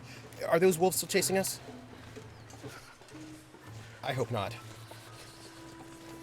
Like, I don't know if we missed anything really interesting or important, but there were wolves there, and I do not think we can kill them with what we have, although maybe we can kill them with a bow. I don't know. I should try that. I've never tried a bow yet. Okay, what's going on? I feel like there are wolves everywhere. And oh gosh. Okay, we need to, There are wolves. There are wolves everywhere. And it makes me feel uncomfortable. Right? There are wolves everywhere. Oh. We're gonna get this old man's beard because we might need it for if we get attacked by wolves. Again, why am I hearing wolves? You know when you're like, oh, I don't like what I'm hearing. Okay, wolf, where are you? Where are you? Oh, right there. Okay, this is great. Bow? Nope. Okay. Fighting back. There was okay, here we go. There you go. How's it going? Just in my face. Just in my Find face. someplace to escape this cold. Yeah, okay. And then okay, this is, yeah, blood loss. Blood loss. Yeah. So, how are you doing? Like, my suits definitely stick to your ribs. Gotta get some help. I know. I do know this. Like, you have blood loss going on, and I don't even know if we have, any... Let's make some bandages. Let's do that. Let's craft some bandages right now. Also, we're really cold. It's bad. Okay, and then let's also, let's just, Do I, if I don't warm up soon? yes, I know this. Please know that I do know this. I am very much aware of this situation. Let's disinfect, let's do that. Also, I understand that we're in a bad way. Like, I know. And, I believe also we have got, we've got some medicinal rosehip tea, which is good for pain management. Okay. All right. So everything's great except that we are miserably cold. And we need a place where we can warm up. And I don't know if we have one. We're going to make a choice right now, people. Ooh, easy overnight bread. Smoke. Maybe that community hall from the flyer. Okay, yeah, head there. We are cold, we're in hypothermia, life is not great. If we can find a windbreak, maybe we'll make a quick fire. If not, we're gonna... It's bad. Okay. Let's see what we can do. Let's see how far we can get, because there's some smoke over there, and where there's smoke, there's fire, and where there's fire, there might be Methuselah, that old Methuselah dude, which, you know. I want to make granola tomorrow. Okay, I believe in us too. Just don't get hypothermia and die. Just don't, while we're here, don't get hypothermia and die. Just don't do it. Y'all, I want to make granola tomorrow. I am really excited by this concept. So here's a little house. I feel like we should maybe see if we can get into this little house, but it looks like we cannot. Oh, a bank foreclosure. Ooh. Town doesn't look like it was doing well. All right, it's cool. We're going up there to a church, maybe? Just, okay. Yeah, I mean, work, tomorrow I have to do a lot of prep. I have to do some writing. Like, I've got stuff to do tomorrow, but I bet I can do it while I'm making granola. This is my current thought. Y'all, we're not dead. We are not dead. And this is a church. We're not dead, and there's a church. I feel really good about this. Y'all, Island Gardens for Island People, grow local.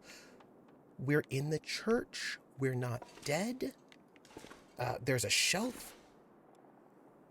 Okay. There are wool mittens. Nobody needs this anymore. A Pleasant Valley history.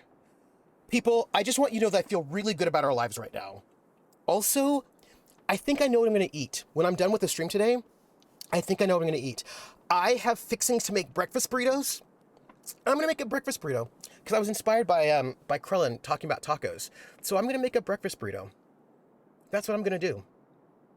I mean, I could make my tuna casserole, but I mean, I could do that. I could make the tuna casserole and then just have the breakfast burrito tomorrow.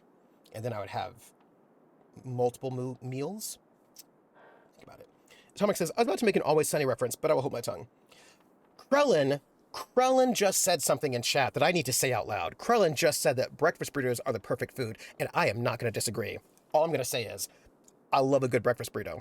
Like, I love a good breakfast burrito because, oh, you know what I'm going to put in my breakfast burrito? Maybe I'm going to just make a breakfast burrito today.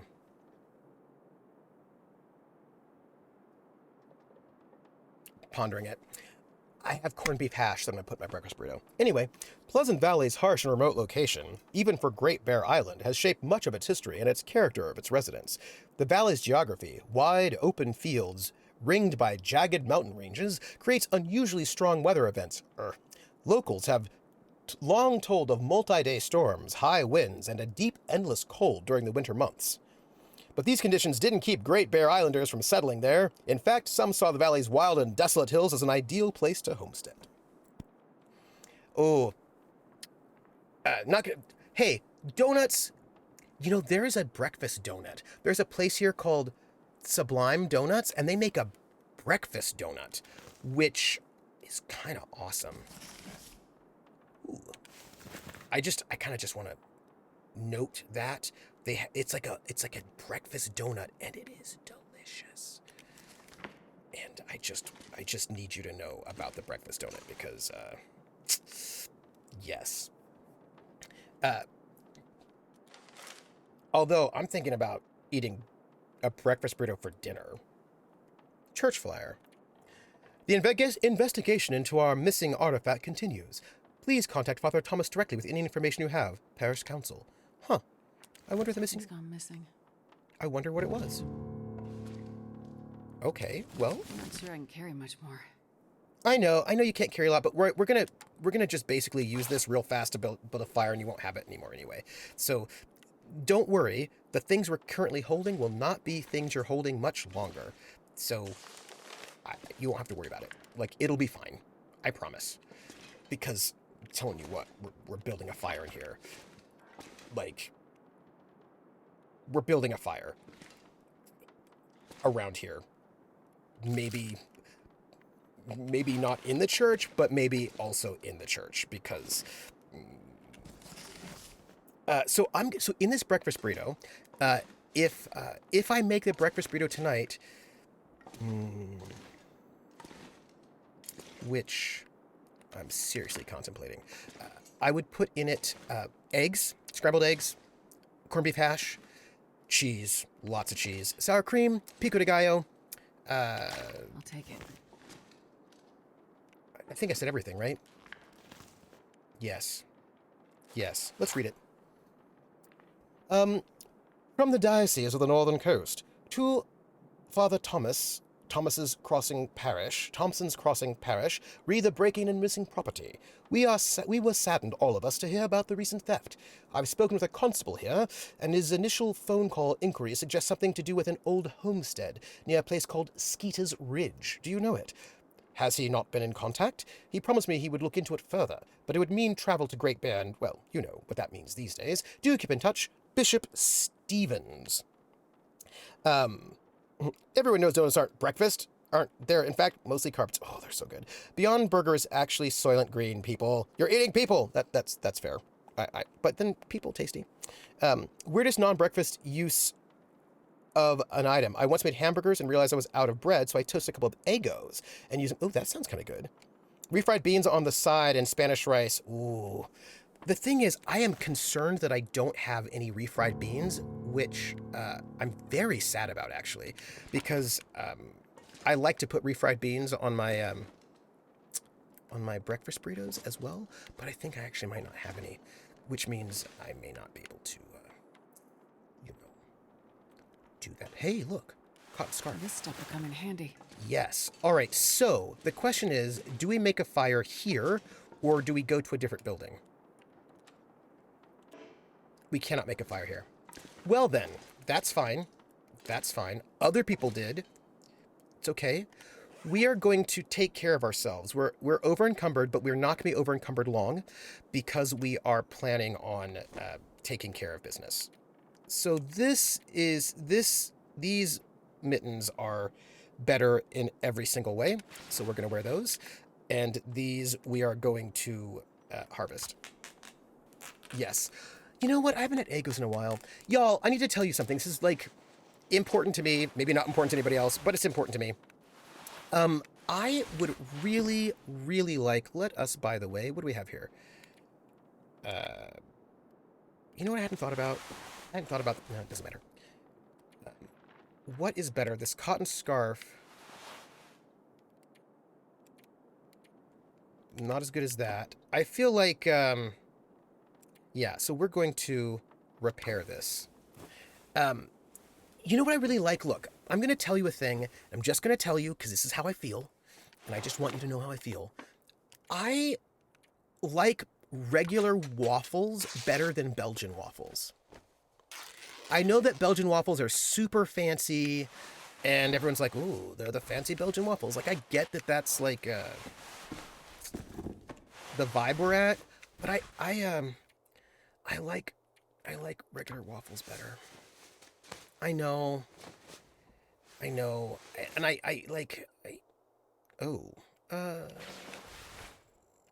we're gonna...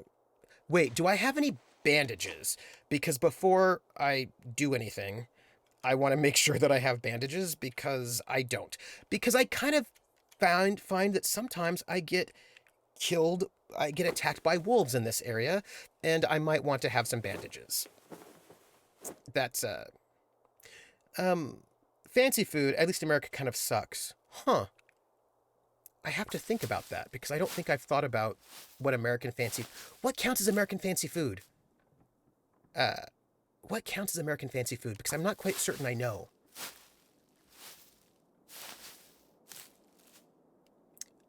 What is American fancy food? I consider Belgian waffles in that weird dessert breakfast category. I think for me, like, I've had a lot of Belgian waffles that are just not great. Like, they're not bad, right? They're not bad, they're fine. I really want to fix this jacket rather than make more bandages. So I'm going to do that. I don't know if that's a... Oh, I don't have the materials for it, so I won't. Instead, I'll just make more bandages. And then hope that we will, you know, find more cloth. That's it. That's what we're going to do. Yeah. So we need to get the artifact, the convicts. Great. Awesome. Bloodstain convict note. Yeah. We're good. Maybe... Oh, steak. Yeah, steak. Steak is fancy. Steak is pretty fancy, and steak is good. I do enjoy steak, actually. I like a good steak. All right, so it seems to me that we are going to have to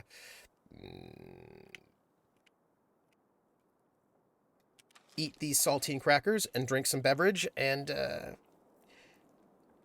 I'm not saying that American fancy food sucks. I'm saying that fancy food sucks in America. Oh.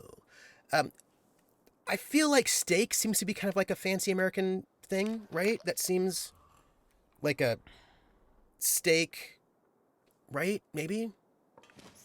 It's also, by the way, getting kind of dark. So we're going to save. Right? Steak? I don't know what else is really fancy in terms of American food.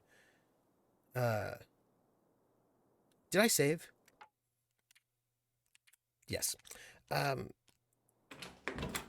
What else is fancy American food?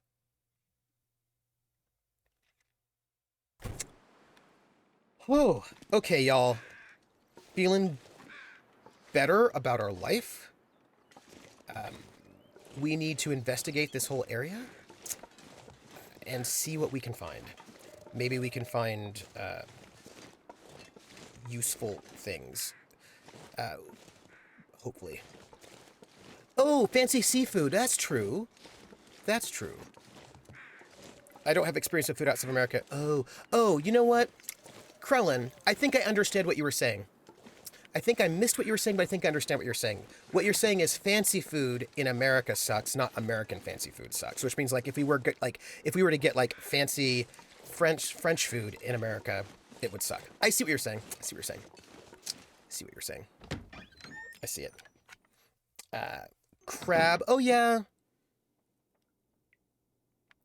Yeah. I see what's going on here. I see what's happening, right? This idea of like, Probably useful. let's take it. I wonder if we can sleep here. Y'all, I'm feeling really good about where Ostrich is. I feel like we've accomplished a lot, and that she's no longer in danger of like imminent death at every moment. So I'm feeling really good about this. And I'm going to note over encumbered, but I feel like we're going to get past that the minute we make a fire, because we're going to have to make a fire. And I feel like I picked up extra fire stuff and I'll take it. Cooking pot. Crab, lobster. Yeah, that feels... Yes, people. I know our encumbrance is going up, but we're getting important things that we need. So, yes. Oh my gosh. Yeah. Isn't that a song by Aaliyah? Encumbrance is just a number? I think so. I think I can use this. Okay, look, I'm feeling good about that. I would like to, like, maybe have a fire, but, it's okay. Hey, Drummer Boy, how are you? Drummer Boy, why was I thinking about you?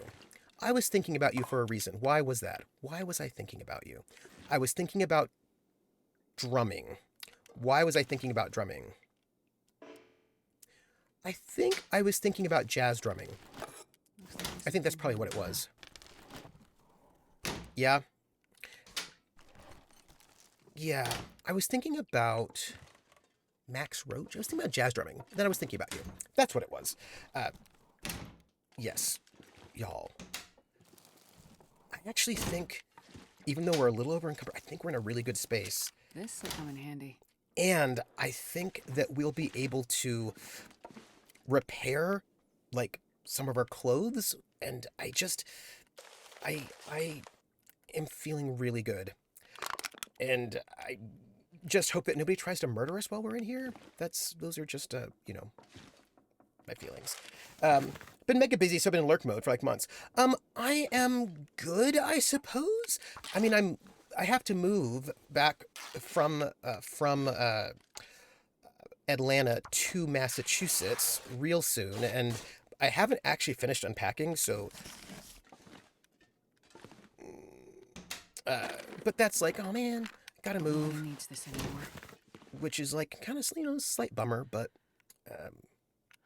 it's fine. But I mean, I'll be happy to go back and like see my peeps up there and all that goodness. But at the same time, moving is A, irritating, and B, also a little sad, you know?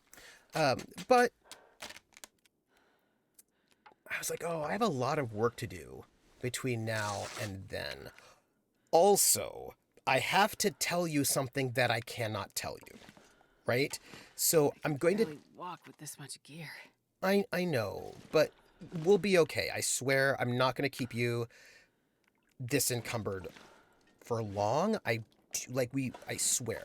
I will not burden you over much. Like it'll be okay. Probably. I know, right? This is just Stuff will come in handy. all moving all the time. Okay, so check it out. I have this news that I cannot tell you. I got the news yesterday. And the news is big. I have big news. I did have fun at Agnes. I chatted with students, and the professor is really nice, and we had a lovely talk, and I think we're going to go and have lunch, this professor and I, at some point in time before I leave, and I should probably give a follow-up email to just be like, hey, so we can have lunch. And it was very nice. It was a beautiful campus, and I was like, this is really nice. Okay, so, yeah, I have some news that I can't tell you. So I'm not going to tell you, but I can't. But keep it secret, because it is good news. It's good news. And it is, I mean, it's really good news, y'all. It's different news than I thought it would be. Like, I was like, it's going to be vague. The news I got is streaming related, right? Well, more or less, right? Streaming related news that I cannot currently tell you. It's really good news. And it was stuff that I was like waiting on this news for a while, then I just didn't hear back from the people in question. And I was like, oh, so I suppose it's just not going to happen because I just haven't heard back from anybody. And I was like, oh, all right. It's been a while. I haven't heard back. Okay. And then I got an email yesterday that I have not responded to yet because I'm still processing. And the email is good news. And I think I can use this. it's big. It's big good news. And I am super excited about the good news. And I cannot tell you what it is yet, but when I can tell you, I will. And then your response will be something like this. What? That's great news! Yay! And that'll be what will happen. And Yes. That's what I want to tell you. I know I am a tease, I am, but I just want to tell you that I got the good news because I'm like really excited about it. All right, so here's what we're going to do right now because we are definitely over encumbered by a lot, but we're going to take this opportunity to repair all of our clothing. You know what I mean? Like we're going to repair all of our clothing so that we have nothing that is like in a bad way. And let's see. You know what? We might want to wear 2 hats. Maybe. Yes, right? Because this looks to be better. Right? It is, well, actually, you know what? I don't think it makes that much of a difference. So let's repair. We're going to repair all of our stuff is what we're going to do. And that's going to get, that's going to take down some of our encumbrance. We're going to eat. Like it'll be grand. I had my team lead hyping about your music all week because he heard me listening to the album and wanted to hear it, so he bought it. Oh, which album? Which album? Drummer Boy's album? I need more information. I need more information. Clearly. Okay, wait a minute. Somebody has not been doing their job. Somebody has not been doing their job. I want a link to Drummer Boy's album in Discord. This is really important. It needs to happen. That's what I want. Also, I need a link. I want that linked. I want it. Y'all, we're repairing everything. We're repairing it. We're using a lot of, oh, we can't repair in the dark. Well, heck. That's all right. It's dark. We can't repair, but what we can do is eat some food while we're here.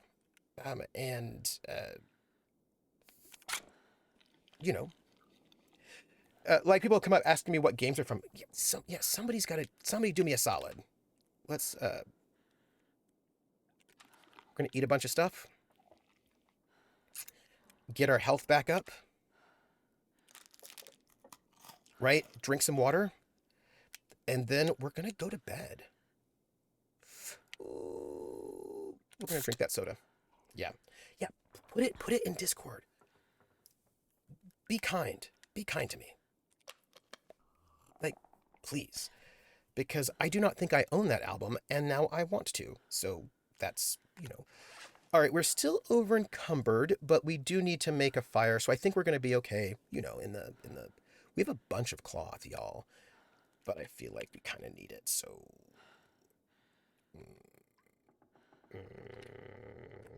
Let's sort by weight. So right now the coal is the stuff that's the heaviest. We've got a bunch of books. We're going to just burn all that stuff, so it'll be fine. Long term, it'll be fine. Don't worry about it. Put it in creation musings or media musings. Either one I think will be grand. Let's go to sleep for like 9 hours. I wish game devs would stop putting eating sounds in their games. Ooh. Distressing. Look at this. I'm well fed. It is not yet dawn, so we're going to have to sleep another hour. Good. Oh, thank you. Because Drummer Boy, I want to buy it. I want to buy your album.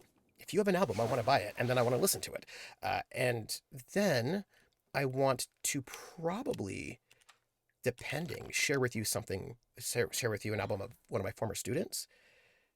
Oh, good. Double hit. All right. So I'm feeling a little hungry, but good. Oh, you're like, don't like hearing people eating. No, don't like it. Okay. So here we are. It is still kind of dark out, but if we're lucky, maybe we can still repair stuff. Let's see if they'll let us, because yes, they will. All right, y'all, we are Why could we not repair it?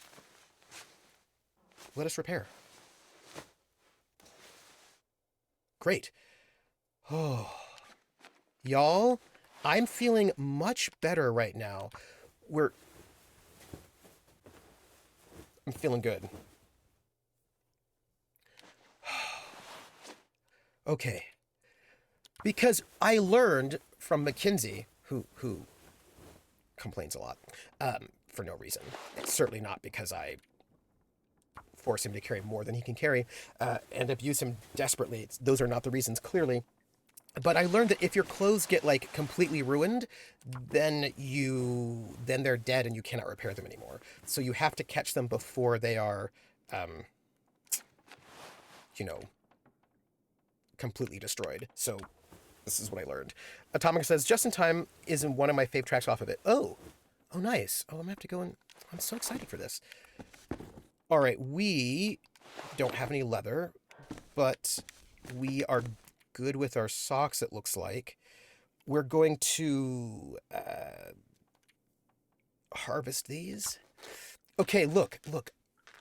People, y'all should be super proud of me. Oh, hype your own stuff. You gotta do it. Y'all, I'm feeling good. Ooh. I have to say something for people who've never played this game. I've never played survival mode, so I can't say, right? I don't know. Because that is not a thing I've ever done, although I'm sure I will at some point in time really soon.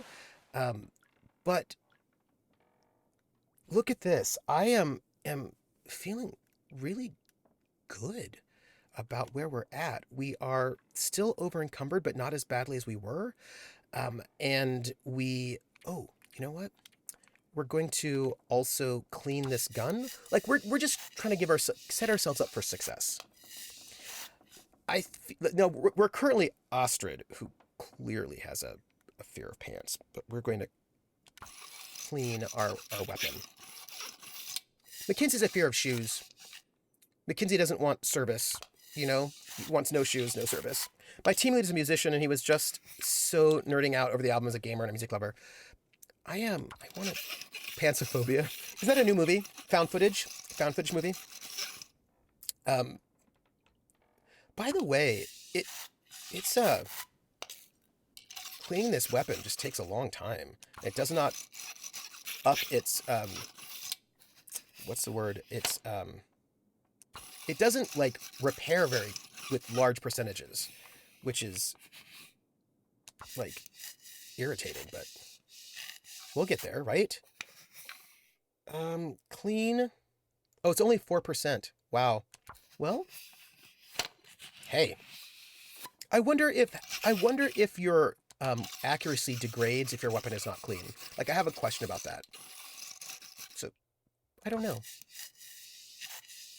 Also, it's kind of getting late in the day because we're sitting around being responsible, but I don't care. Because when we leave this house, we're going to leave it in a good way. Also, seriously, I do not know. Let's see, is there anything else we need to do? We cannot sharpen this because we don't have a thing. I feel like... what about our bow? We cannot repair it. It's fine. Everything else looks pretty decent. So... yeah. I feel like this is gonna be this is where we're at. Yes. Okay. Why did I fail? What did I fail about? Eat our last counter sardines. I could get... Sure. What do you think? I need help with the title. Lay it on us. Lay on us what you're pondering. Give it to us. Lauren Danger, tell us. Also, Lauren Danger, if you don't know her stuff, makes really cool videos about weapons, medieval weapons, like very cool stuff. All right, we have done all the things we need to do, and let us go outside. Let's do it. we're a little encumbered, but all we need to do really is just make a fire, and we'll come back down under it. I think we'll be fine. Okay. My next video is about flavoring your TTRPG combat with martial arts terms and moves. Ooh, okay. Tell me more. Like, does he have a car? Do you see? It's a Grease reference. If you just Grease reference. Oh, hey, look, a flare. I'll take it because I think flares might scare off wolves. So they call it sharpen your combat, flavoring your TTRPG fights. A carbine. This is a good question. Mining town. It used to be anyway. Sharpening your combat. It's a good question. Sharpening your combat.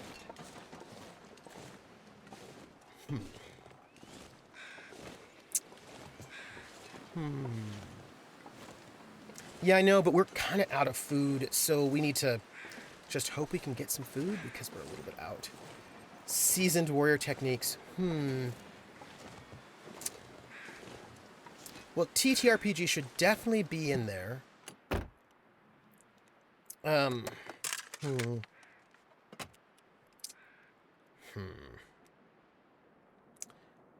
feel like sharpen your combat doesn't seem to evoke the thing.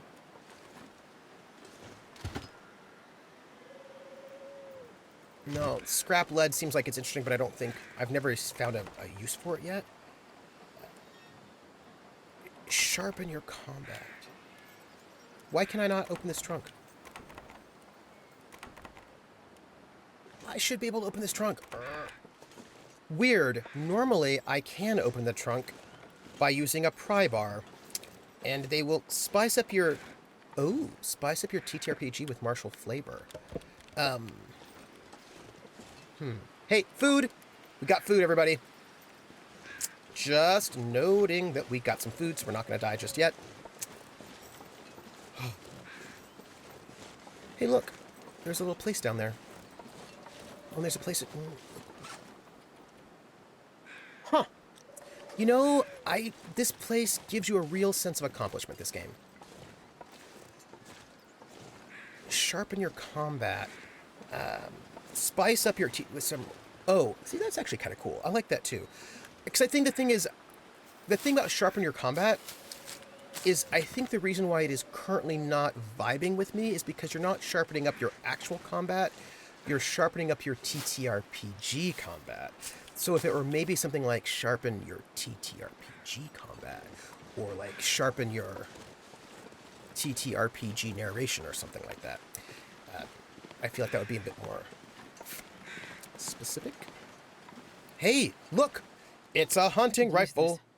I'm not going to be able to carry this load for much longer. I know. I do know this. We are going to work it. We're working on it. We're working on it. Ooh, pardon me. You must rest. Oh, 7 hours work. Oh, thank you, Atomica. Have a good evening. We are probably gonna go soonish so that I can make food. Although, again, you know what? Breakfast burritos I can make faster. Haven't decided yet. But have a great evening, Atomica. Let's see what we can do in here. Nope. I am a little over-encumbered. I do see it. We will work it out in some way. We just need to make a fire. Oh, hey, you know what? We're still warm, so we don't actually have to make one right now, but I know we're going to need to soon, and then when we look at all this stuff,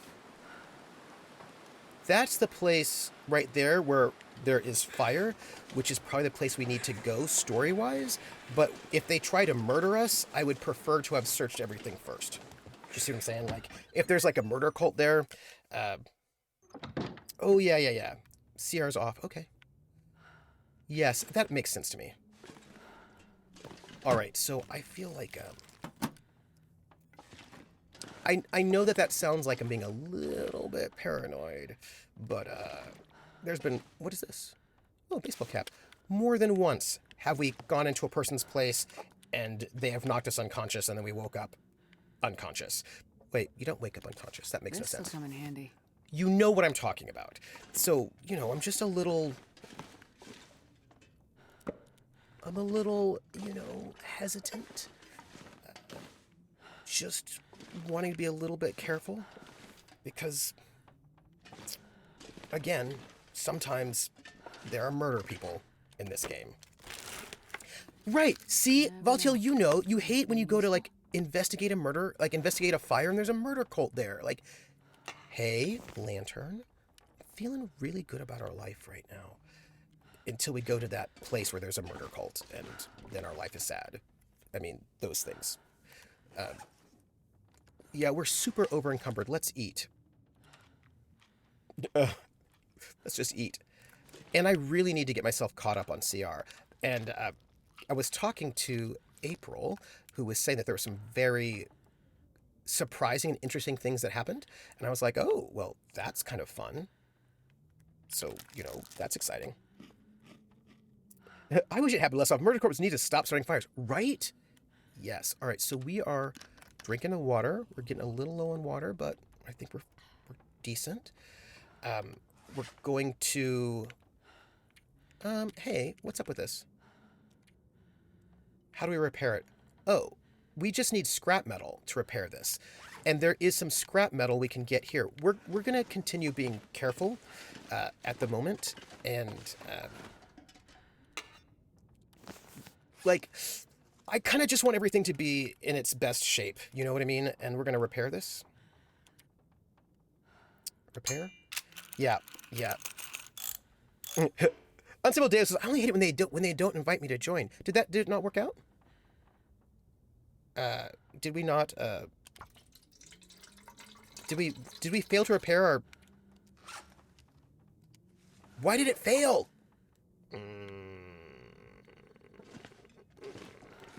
Do not like. It's fine. I'm gonna accept that. Probably. Hey, you know what? We have something in our inventory that we can break down for scrap metal. That's why we were holding it. So we're gonna do that right now. Right? Like we're like, right? This is there was a method to my madness, and that was that I had some of those heavy things so that I could get rid of them, right? And then we're going to just repair. Using the simple tools, because we're going to get rid of those too. And it failed. Why did it fail? Fine. We're doing it again. Repair. Don't fail.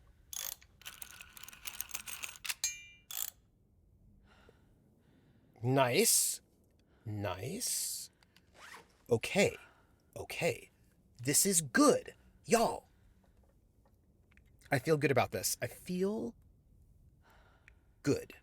I think we just need to find out what we had on our person, what else we had that we wanted to scrap, which I don't know if we... eventually we want to scrap these simple tools, but we won't do that just yet. And we don't have a hacksaw. All right, so we don't have a hacksaw. Awkward.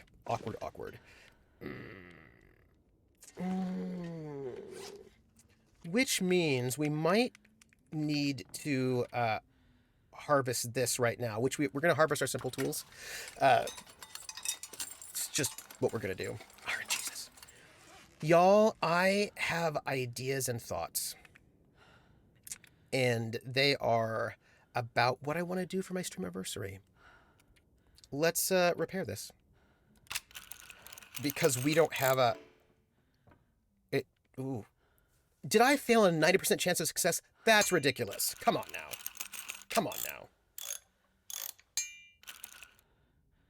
Great. Y'all, we brought our encumbrance down again. Things are looking good for us. Life is full of excitement. And we're going to drink more water. And what time of day is it? Embrace. Oh, you know what? It's kind of nighttime again. We spent all day.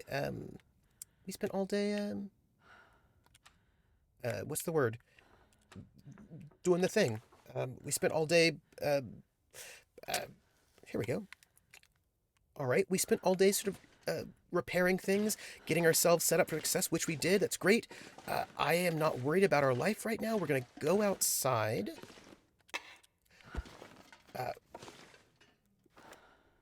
We're going to go outside. We're going to go to that house that we were in, probably. It's dark o'clock. It's the longest dark. Ooh. Beautiful. It's nice. Let's just use a torch. And, we're going to use the torch, see where we're at. Look at this. Okay, so this is the house with the bed, but there might be other houses we could check out, like this one.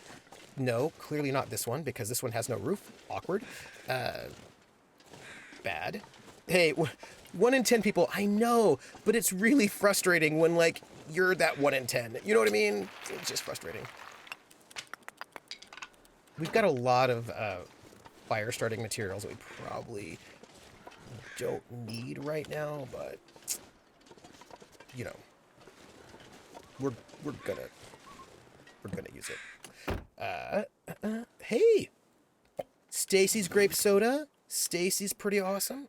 Look, I feel really successful right now. I feel like I'm doing really well. Like I'm a survivor, and. Okay, great. It looks like lights are on over there. All that looks pretty great. Oh, look at this. A nice kind of, what do you call it? Like a farm stand. Like Stacy's bodying the truck. Sometimes that also happens. Not much I can do about that. You know, it happens. Oh, like a little fruit and veg stall. That's nice. Farmer's market. Thank you. It was like, there's like a, you know, a place with, but I'm not seeing any food. It's all right. Some produce maybe. Oh, look. Some driving gloves. Orange soda. This has been here a while. It has been, but you know what? I'm gonna eat it. Look. This is like really good. We do need to sleep because it's the middle of the night, and I feel like we should probably go back to that one house that we know has a bed, but, you know... Oh, actually, we technically are wearing gloves, so, I mean, that's, like, a little awkward, but we are. Oh, this is like the community farm? This town seems like it might have been kind of nice. Pleasant Valley, right? This seems kind of nice. I wonder if the people were friendly here. I mean, I wouldn't know because they're all dead. I could use So this. awkward. But maybe nothing in the supply bin. So I'm still thinking about what I want to do for my streamiversary, and it's kind of tricky because there are multiple options in my head. You know what I mean? It's the aftermath of Stardew Valley. Yeah, I am. Look, that looks really warm and inviting, but it could also be a murder cult. And I have concerns about the murder cultness of... I just have That's concerns. got to be the community hall. Yep. I would say that it is. That is what I would say too. I, however, do not want to go there right now. I want to go into this house because I have concerns about what will happen when we get to that community hall. I want to go in the morning. Do you know what I mean? Like, let's just go in the morning as opposed to now. You know what? I actually don't need to search anything at the moment. I just need to find the bed. Where are you? Bed? It's very dark in here. Well, yeah, my fire went out. Oh, do you know that song? Relight my fire. It's do you think it's just GM brain that expects a murder cult around every bend? I feel like it's more player brain that expects a cult around every bend, because I feel like that feels to me like a very much a player situation. You know what I mean? Like, because as a GM, sometimes I'm like, I know there's no murder cult here. It's totally fine. This person is just being friendly, and you don't need to try to murder them because they're all right. Hey, look, a stove. Nice, nice. Oops. Hold on. We're gonna just find the bedroom, and we're gonna search everything here. Look at this. See, look how great that is. Also, there's some soda. Which we're gonna take, and then we're gonna just like go to sleep. Boom, like that. Just look. Can you live there? Maybe, but I worry about that murder cult.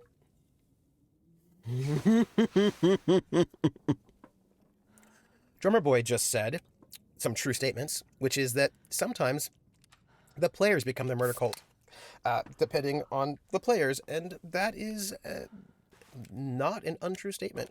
We're having soda for breakfast because it also gives us calories, and I approve of those calories at the moment. Oh, that was kind of a bit of a waste of soda. Dang it. It's fine. It's kind of dark. We're kind of encumbered again. So here's my thought. My thought is that we do not search this house yet. Oh, look. Running shoes. No, don't search the house yet. We are going to just know that this house is full of joy for us, and that we are going to search it later after we go and check out that building, right? So that's what we're going to search later. This is our goal, right? All we need to do is initiate trade relations with the murder cult. That's true. Like, that's all you need is trade relations. All right, so I'm encumbered. I know it. But I feel like I'm going to need all of my encumbrance. Yeah, no, I'm not going to stream much later. I just want to go and see what's in this building. And after we see what's in this building and maybe get a cutscene, I think then we will stop for today. And then I'm going to make food. I still have not yet decided what food I'm going to make, but I'm going to make food. And, y'all, I just need you to know that I feel super, super concerned about what's going to happen. And one of the reasons why I want to go and, like, Max, how are you, Max? How are you? We're ending kind of soon after whatever happens in here, because I want to make food, and maybe I'm really torn between the tuna casserole, which will take longer to make, and the breakfast burrito, which will take less long to make. And the thing about the breakfast burrito, see, the thing is that if I make dang it, this is really hard, because here's why it's hard. If I make the tuna casserole, I eat the tuna casserole tonight, and then I make the breakfast burrito tomorrow, so I actually, like, stagger my food, which is pretty good.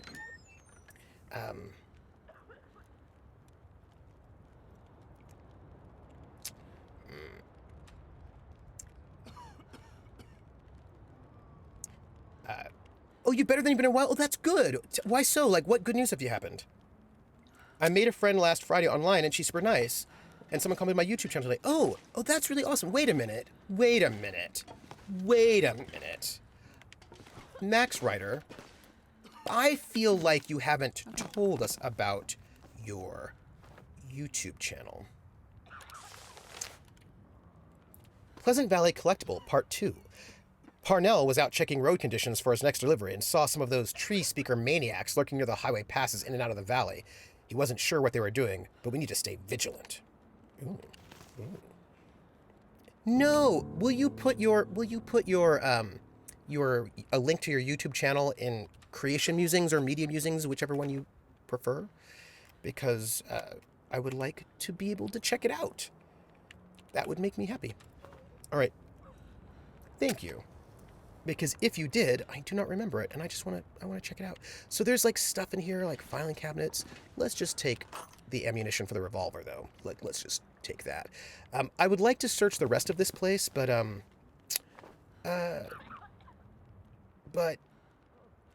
don't have a lot of. I'm kind of encumbered at the moment, so we're gonna just go in and see what's happening in here. There's a tabletop RPG play, highlights of those games, some video games, and dog walking. Oh, cool. Oh, nice. So, looks like we have sick people, people sleeping. I hope they don't try to murder me. Have I saved again? Well, we're saving now, just in case. We're saving. We're saving. Y'all. Like, I know I'm in Civilization right now, but I know I won't be really soon, and then I'm gonna want all this fire-making stuff. Oh, hello. Oh, hello. Hi. Did you come from the crash site like the others?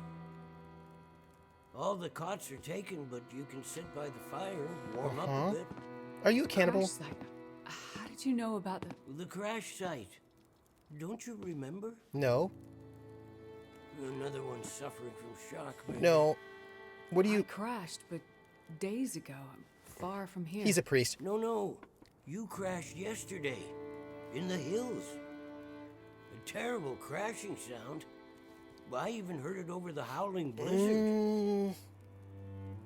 Don't you remember? Listen, I'm sorry. You must be mistaken. I crashed, but not here. Another crash. Oh, of course.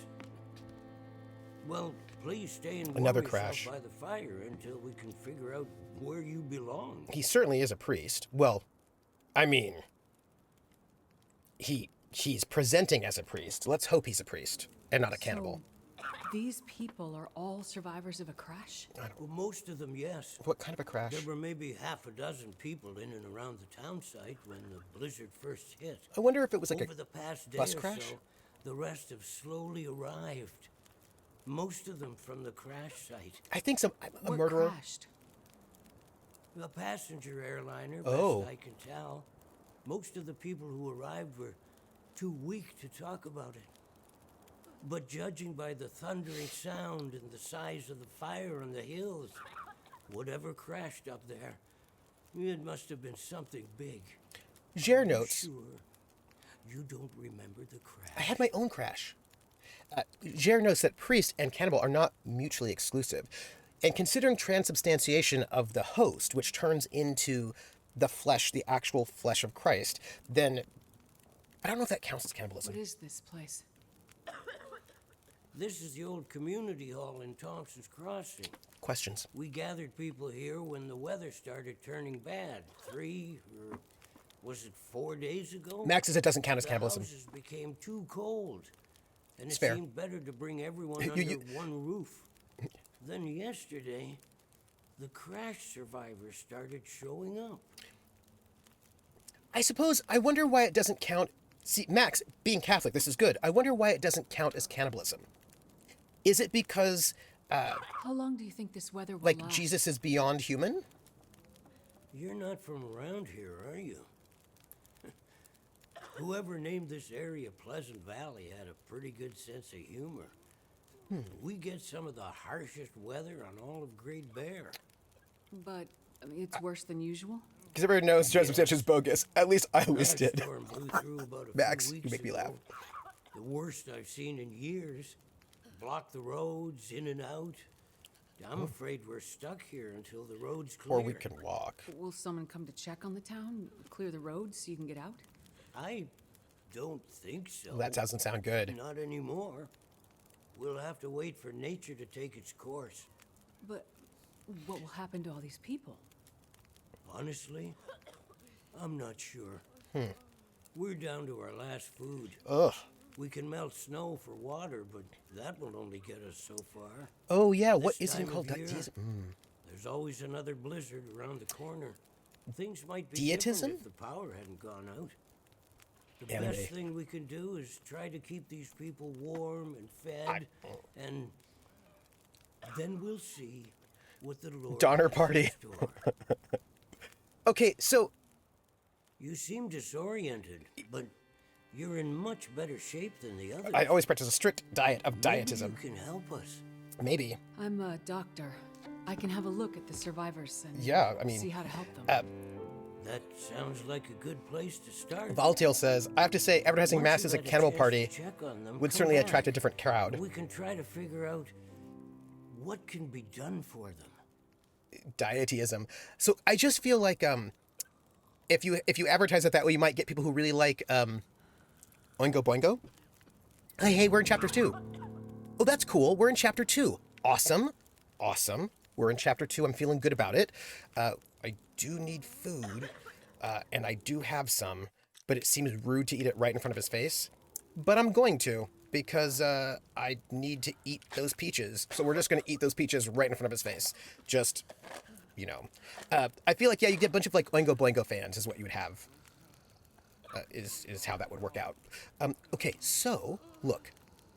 We are in a really good space, I think, to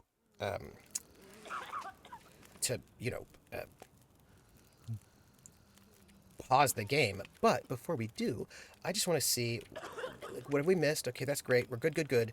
We're in the place. There's the stuff. What is this? Thompson's Crossing. Yeah. So, like, I'm feeling really. What is this? Church artifact. Oh, we have to go up there. All right, we have to go. We got a lot of traveling to do. We want to go here. We got stuff to do, everybody. But first, we're gonna save. We're gonna save. Look how practical we were.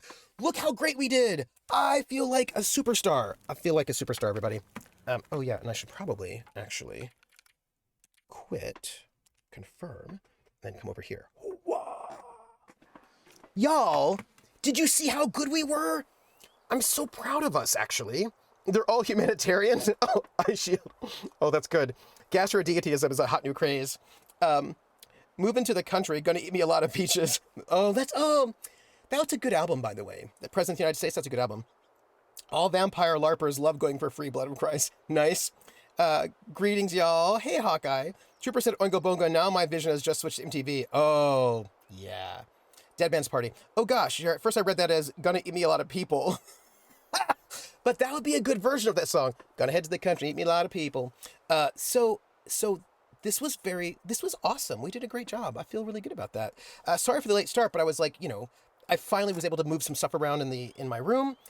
I know I have to show you a photograph of what my room looks like, but it is not unpacked yet. So, and I know I'm moving, but hey, guess what?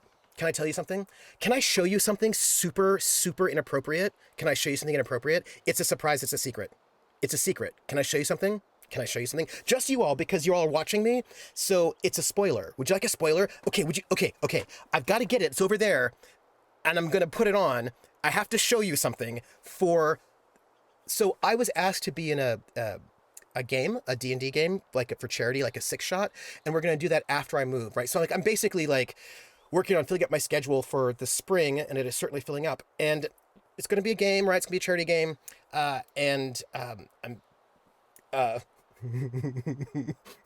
Well, okay, so here's what I tell you. I'm going to be in this D&D game, and you might have seen the little alert for it. Goblin Katie is producing it, and Adam is going to be GMing it, and it's going to be like a 6-shot D&D game, and I know what character I'm playing. And so you're not going to see all of it, because I'm not going to spoil everything, because there are multiple pieces to the costume for this character that I'm going to play. Ooh, come on in my house, come on. Come on in my house, come on. Come on in my house, I'm gonna give you candy. Come on in my house, I'm gonna give you everything. Woo, thank you for that follow, Max Ryder. Okay, look. Are you ready? This is one of the pieces for the cosplay for the character I'm going to do, starting in February, right? January, February. Oh, thank you for the host. All right. Are you ready? Look, what I'm going to show you is ridiculous. It's ridiculous. It's ridiculous. Where is it? Where is it? Oh, there it is. Okay. What? Oh, okay. I'm putting it on right now. I should probably switch shirts completely, but I won't. I think it'll be fine. All right.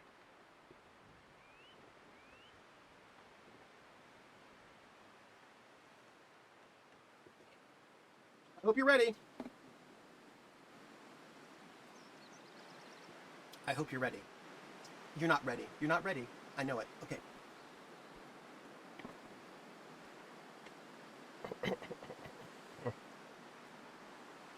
Right? Huh? How do you like it? How do you like it? How do you like my t-shirt? I'm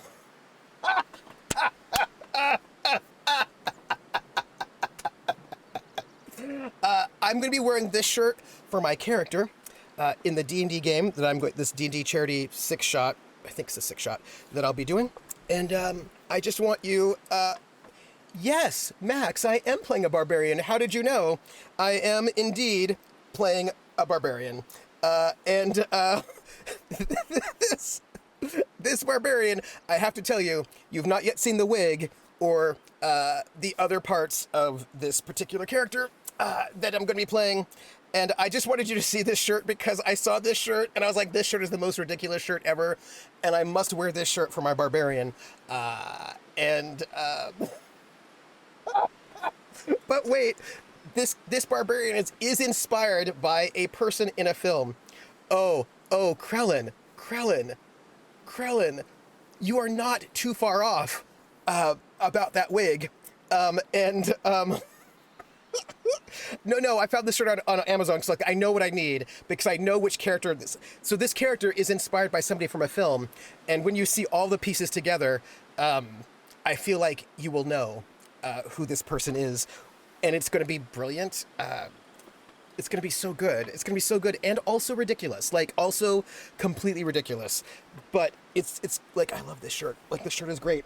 And also, the shirt also, by the way, like, has a back to it. Like, also has a back. It's both the front and a back. It is not Rocky. It is so ridiculous. And I'm going to have to practice some stuff so I can get it right when it happens. Because, yeah, I'm just going to say, it's going to be really good. Oh, by the way, is the shirt comfortable? The shirt is actually really soft. It's super soft and comfortable. I don't know what it's made out of, but it is really comfortable. And I was like, oh, this is like really nice. What is this made out of? Polyester spandex. It's a polyester spandex. This is an extra large because I think I couldn't. I normally wear a large, but I don't think they had a large. So I was like, well, go extra large. Anyway, here it is. I want you to know that there's going to be a D&D game that I'm going to be playing in. We're going to be wearing that shirt. And there are other accoutrements, which includes the most ridiculous rig. And I'm going to have to make sure I saw it well. It's going to be really good. Does it breathe? It is also not a Tuma. Is this person British? This person never talks in the film. There you go. It is I am playing a. Oh no, I don't think I actually am playing. I think I'm gonna play like a Goliath or a half orc or something like that. Some kind of something like this. One of those things. Yes. Oh. But I need this game now, not next year. I know. Look, Krellin. I actually, Max, I often play humans. I almost always play humans in D&D because everybody else doesn't.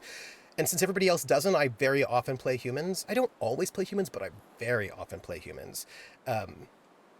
Yeah, I often do. But I think for this one, I'm going to play like a Goliath or a half orc, something. Maybe a Goliath, something large. But I got to tell you, look. Listen to me. What I'm going to tell you is, you know what? I'm currently playing a 4th edition game right now, Max Rider, because I played 1, 3, and 5, but I never played 4, and so I'm currently playing right now offline a 4th edition campaign, and we've had 3 sessions so far, and 4th edition is super interesting. I actually quite like it. I mean, so far I like it. Like it's pretty cool. There are things about it that I like. each edition has its own thing. You know what I mean? Like each edition has something I'm like, oh, I like that. That I like less. The first TTRPG you ever played was a 4th edition one-shot. It was a total disaster. Oh no. Maps and minis. Yep, Krellin, maps and minis. I like how they deal with alignment better, in that it's like it's really different. In the sense it's not as emphasized in some ways. Like you don't like it's just like you've got like good, you've got like it's cool.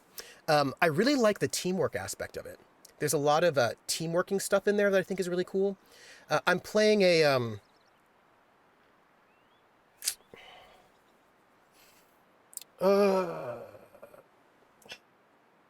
what is it called? I wanted to play like okay, so here's the thing. When people said things that people said sometimes I would hear people say, "Oh, I missed this about 4th edition in 5th edition." And the thing that they missed the Warlord. There were certain classes I heard people miss, and I was like, "Oh, I should play one of those classes that people, said that they missed, that they wish they had in 5th edition." And first and second, you can actually do theater mind. Well, but I mean, I gotta say, in first, we always used maps and minis. Like it was like maps and minis all the time for combat. Like my experience of D&D was always maps and minis of some sort. Like every edition, like because dungeon crawls. Now the mapping was always a little bit tricky because in first edition there'd be like we would be doing our own mapping, but the GM would like just put a map down for just the space where the combat was, and then like dry erase board, right? Dry erase map, and then erase it so that whether our maps were accurate or not would be kind of up to us. Let's see. Warlord was really interesting, but only really works with 4E's mechanics. Yeah. The GM invited way too many players, and the mini was, oh no. Third and up, you have to use maps. So, well, but it's. I will say, iShield says D&D's war games. Like having played a lot of war games, it's not. It is clearly related to war games, but I mean, I have played like those games that inspired D&D, that D&D came out of. Like I have played them. All those Avalon Hill war games, I've played them, and they are not the same. It's funny because people are like, "Oh, it's just a war game." It's like, no. If you've actually played those war games, they're not the same. They're related, but they're not the same. They're in the Eberron book and don't need a prestige class. Adds a shift. Okay. So, it wasn't related, absolutely, but not the same, right? It's a little different. Anyway, so I ended up not playing a warlord, but I wanted to play that. The warlord's a leader, right? So I played one of the leader classes, which is like, and I picked it's a psychic. It's like a psionic leader, and it's from the Eberron book. It's Ardent. I'm playing an Ardent, and like I get to buff people and debuff people, and that's pretty fun. D&D was like, hey, what if we just played one guy in this war game? Which changes. It does. It changed a lot of stuff. Going from, it's really, what I haven't played. So I have this one war game, which I'm going to tell you something about war games, and then we'll wind down pretty soon. So I got way back in the day, right when I first started playing D&D. Yeah, and Bar Garvin says buff debuff characters are great. Yeah, it was super fun. So like, there's something about 4E that I find is not the same in 5E, which I like, and that is, and I don't know, I've got to really think about how I feel about this with 1 and 3, but there's a lot more teamwork in 4E, right? So like I have this character that's a buffer and debuffer, so I can debuff somebody's will. And so then I'm like, oh, okay, so if I debuff their will, and then one of my fellow players has like a will attack, okay, so let me go and debuff them first. So there's these really kind of interesting ways in which there's a lot of like coordination, especially because you've got like bursts or whatever. So it's like, oh, so I should probably make sure that I'm in the center of the group. So if we're going to be flanking people, you should be on the outside, I should be on the inside. Like just ways in which like I pay it, like where your friends are matters, and I've got these like cool abilities where like if one of my teammates gets injured, then I can, as a reaction, I can do this thing. I can like basically cancel it. Or if I get bloodied, as a reaction, I can move my friends. Or like there's a lot of kind of like really interesting options that really make paying attention to what your friends are doing important, which is very nice. It makes me feel very teamworky. I use the special priest class from 3.5 like Spellsword. Oh, yeah. Mm-hmm. Eberron, I love the Warforged. Oh, yeah. I used one in my Greyhawk game for Minor NPC, used a jar to give him an echoey voice. We are Warforged. I have to say, I really liked Eberron as a setting. Yeah, there's a lot of playing off each other's players' moves. Yeah, and I really like that in 4E. Like, I really like that. Like, it makes me feel like the combats feel a little bit more interesting because we're working with each other. Playing a buff, debuff character feeds the crew part of the theater that my heart loves. Yeah, I really like that too. 5E removed a lot of the tactical aspects in 4E, which limits how much of that you can do. Yes. 3 had some of that. Yep, 5 makes almost all just a race to the head count. Yeah. I miss Bloody as a concept. That was really cool. Yeah, I actually liked it too. I thought it was actually very cool. One of the things that I really miss about 3 versus 5, and I still haven't like figured out in 4 yet, is that the part of Bloody, I think, was trying to really sell the hit points are not health part, because you weren't actually bleeding until half HP. I always thought it was like Bloody means you're like, oh, wow, now you're in trouble. But I really like that like, this is the thing that really, this is one thing that bugs me about 5E. It bugs. And I know that I should maybe not be bugged by it, but it does bug me. Other people may not even notice because they only played 5E, but in 3.5, you would get multiple attacks with higher levels, right? But that takes like a full round action to do all of your attacks, which means if you want to do all of your attacks, you can only take a 5-foot step. Otherwise, you can do one attack and then do your move, like you can move in one attack. But if you want to do all of your attacks, then you only can take a 5-foot step.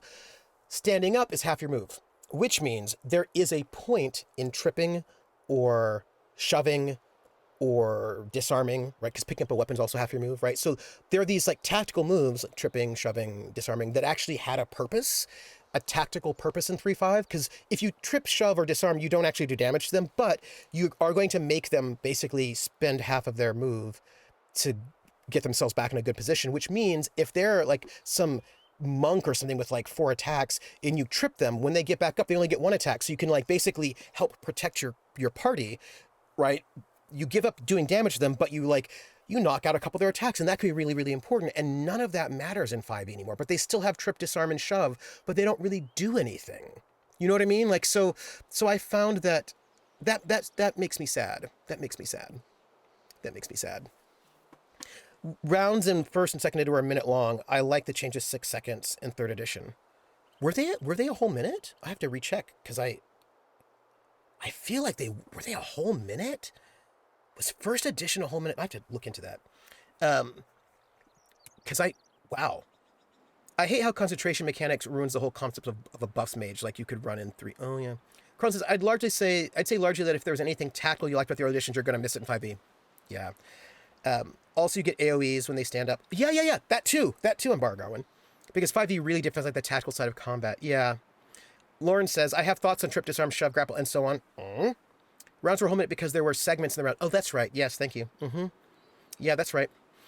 Yes, they were a minute. Each roll of the die was considered a lot of attacks. Oh, yeah. Yes. Also, you can move 100 or more yards in a round. Yes, that's right. And that's how weapon speed's going to play. Yes, that's right. You prefer one roll to one swing? I want to turn back. I want turns back in 5e. It would really help. Ani says, I thought standing up still took half a move in 5e unless you had a feat or something. It does, but it doesn't affect how many attacks you can make. Now, those things are totally separate. So it still takes half of your move, but you can always get all of your attacks. So there's not much of a purpose in it, actually, right? Would a character who specializes in throwing nets at enemies be good in 4e? Oh, maybe. I don't know, actually. Somebody who has more 4e experience should probably know. Yeah. I preferred magic in 1st or 2nd ed. With weapon speeds and spellcasting times, you could actually interrupt a spellcaster as they cast. It was so much fun to watch everyone scramble when the enemy spellcaster started chanting. Yeah. That was fun. I mean, so here's the thing. So I'm going to say this thing, which is just like, this is just my feeling, my opinion. Everyone can have their own feelings. There's a lot about 5e that I like. There's some things I don't like personally about D&D as a whole, but that's just D&D itself, and so I just accept those things, right? You know what I mean? Like, do you know what I mean? Like, it's one of those things where, like, if I'm going to play D&D, I'm not, like, how do I put this? I do not prefer classes. Like, I do not prefer games with classes and levels. It's not my preference. And so I don't love that D&D has classes and levels. However, that is what D&D is, and so I'm not going to say that D&D shouldn't have them. D&D is a class level based game. They have classes levels, and if I'm going to play D&D, I just accept that there are classes levels, and I move on. Like, that's not be a thing that I'm going to be like, Do you know what I mean? It's a hard thing to sort of explain. Like, if I'm going to play D&D, I just embrace that it's a game that has classes and levels, and that's just what it is, even if that's not my preference. It's okay. However, there are some things I'm like, oh man, right? I think for me, how are you doing, Hex Medusa? I always enjoyed the Pathfinder adjustments to the D&D rules a lot more than the basic rule set. Yeah, I mean, a lot of people really did, and like I always thought of like what Pathfinder is like D&D 3.75. I didn't like 4E, you were too limited on some stuff. Some things I like more. Like, again, like they're different things. So anyway, my point is that there's some things I'm like, you know what, I don't like this as much, but I feel like I can talk about it. So for me, some people say, oh, I don't like tactical combat. And actually, I like tactical combat if it's interesting, right? Like that would be what I would say. And so for me, D&D has got rid of a lot of the tactical aspects, but it's still not simple combat. D&D 5e is still pretty crunchy combat. Like the combat is not simple, right? It's not like a smooth rules-like combat. It's still crunchy, but a lot of the tactical choices are gone. So I find that 5e, a lot of my combat, if I'm playing a character, isn't as interesting because there are not a lot of really interesting choices to make tactically, right? So I'm like, well, I mean, there's really no point tripping because nobody else is in melee range but me, and if I trip this person, they're going to get advantage against all ranged attacks, so there's really no point in me tripping, and if I trip them, I don't do any damage, so and they're just going to stand up again on their turn anyway, so, well, that's not an interesting choice anymore. So like, I find that a lot of the interesting tactical choices that made combat fun for me are kind of gone in 5e. There's still some stuff, but a lot of the things that, which basically means you cannot customize your character as much, right? Like, making a fighter that really specializes in tripping doesn't really do anything anymore. So there's just a little bit less diversity in what your character, like what you can do with your characters in combat. And that's just a little bit less fun for me, is what I would say. Lauren says, friends, I'm off to start assembling tomorrow's video. Take care. Oh, take care, Lauren. Let us know when you post it. 5e combat feels so rote after a few years of playing. It's just like, I rolled this. Do I hit? Yeah. The numbers game was fun in 3.5 and before. Give me that Call of Cthulhu. Ooh, nice. My interest in vaults. Look, I like people talk so much smack about 4E when it came out, which I didn't play it back then. But there are a lot of things about 4E that I think are pretty cool. Yeah, there are a lot of things about 4E. Like, I've only played 3 sessions, so I haven't played it like long term. So like, I don't know what it's like to play it, for like a year or whatever. But the 3 sessions I've played so far seems fun. They seem fun. Yeah. Also, the way they did rolls in 5e means you can't customize characters with feats, giving you that +1 that helps so much sometimes. Yeah. I wonder, Valtias, I wonder what 6e is going to look like. Me too. I wonder. Hex says, 5e dumbed down the tactical elements significantly. We tried 5e, but went back to Pathfinder. Oh, that's interesting. And the thing is, like, I think for me, right? For me, the tricky part is that if they wanted to slim down combat and make it more streamlined and less complicated, I don't think they did, right? Like, it's still complicated. It's just that some of the interesting choices are gone, and I don't think that was like, I don't know if that makes any, sense, right? Like, I have played some slimmed down rules-like combat systems, and D&D 5e is not that. It is not a simple combat system, relatively speaking. It just got rid of some of the things. And here's what I'm going to say about, like, tripping and shoving and grappling. Those things were optional. You didn't have to do them, but they were cool that you could, right? Like, they were like cool options that if you wanted to, you could use them and give yourself a little bit of extra spice, but you didn't necessarily have to. And I like, but they didn't get rid of, like, the core complexity, if that makes any sense.